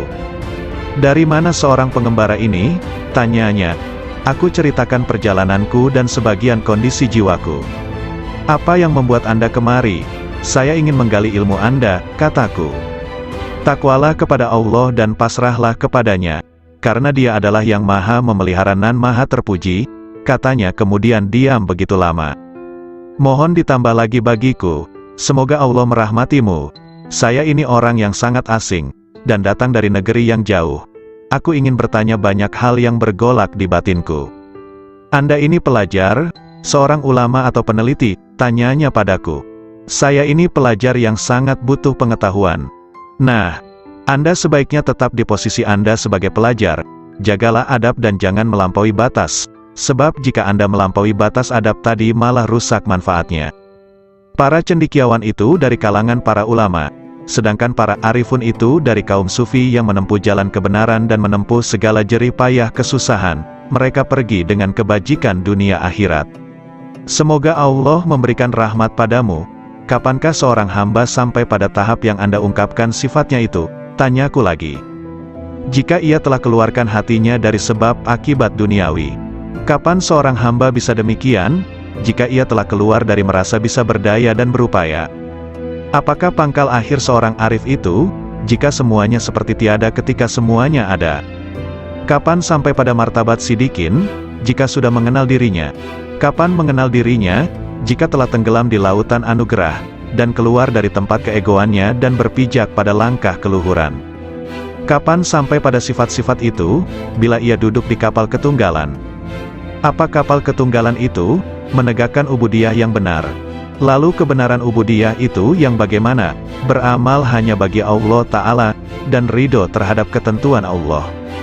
"Kalau begitu berilah aku wasiat kepadamu, agar terus bersama Allah." Lagi, cukup Abdul Wahid bin Zaid mengisahkan, "Suatu hari aku bertemu dengan seseorang ketika di perjalananku, ia memakai baju dari bulu. Aku ucapkan salam padanya. 'Semoga Allah merahmatimu. Aku ingin bertanya suatu hal.' 'Silakan.' Hari-hari telah lewat dan nafas itu dihitung dan dibatasi, sedangkan Allah terus-menerus mendengar dan melihat. 'Apakah pangkal takwa itu?' 'Sabar bersama Allah Ta'ala,' jawabnya. 'Sabar itu pangkalnya apa?'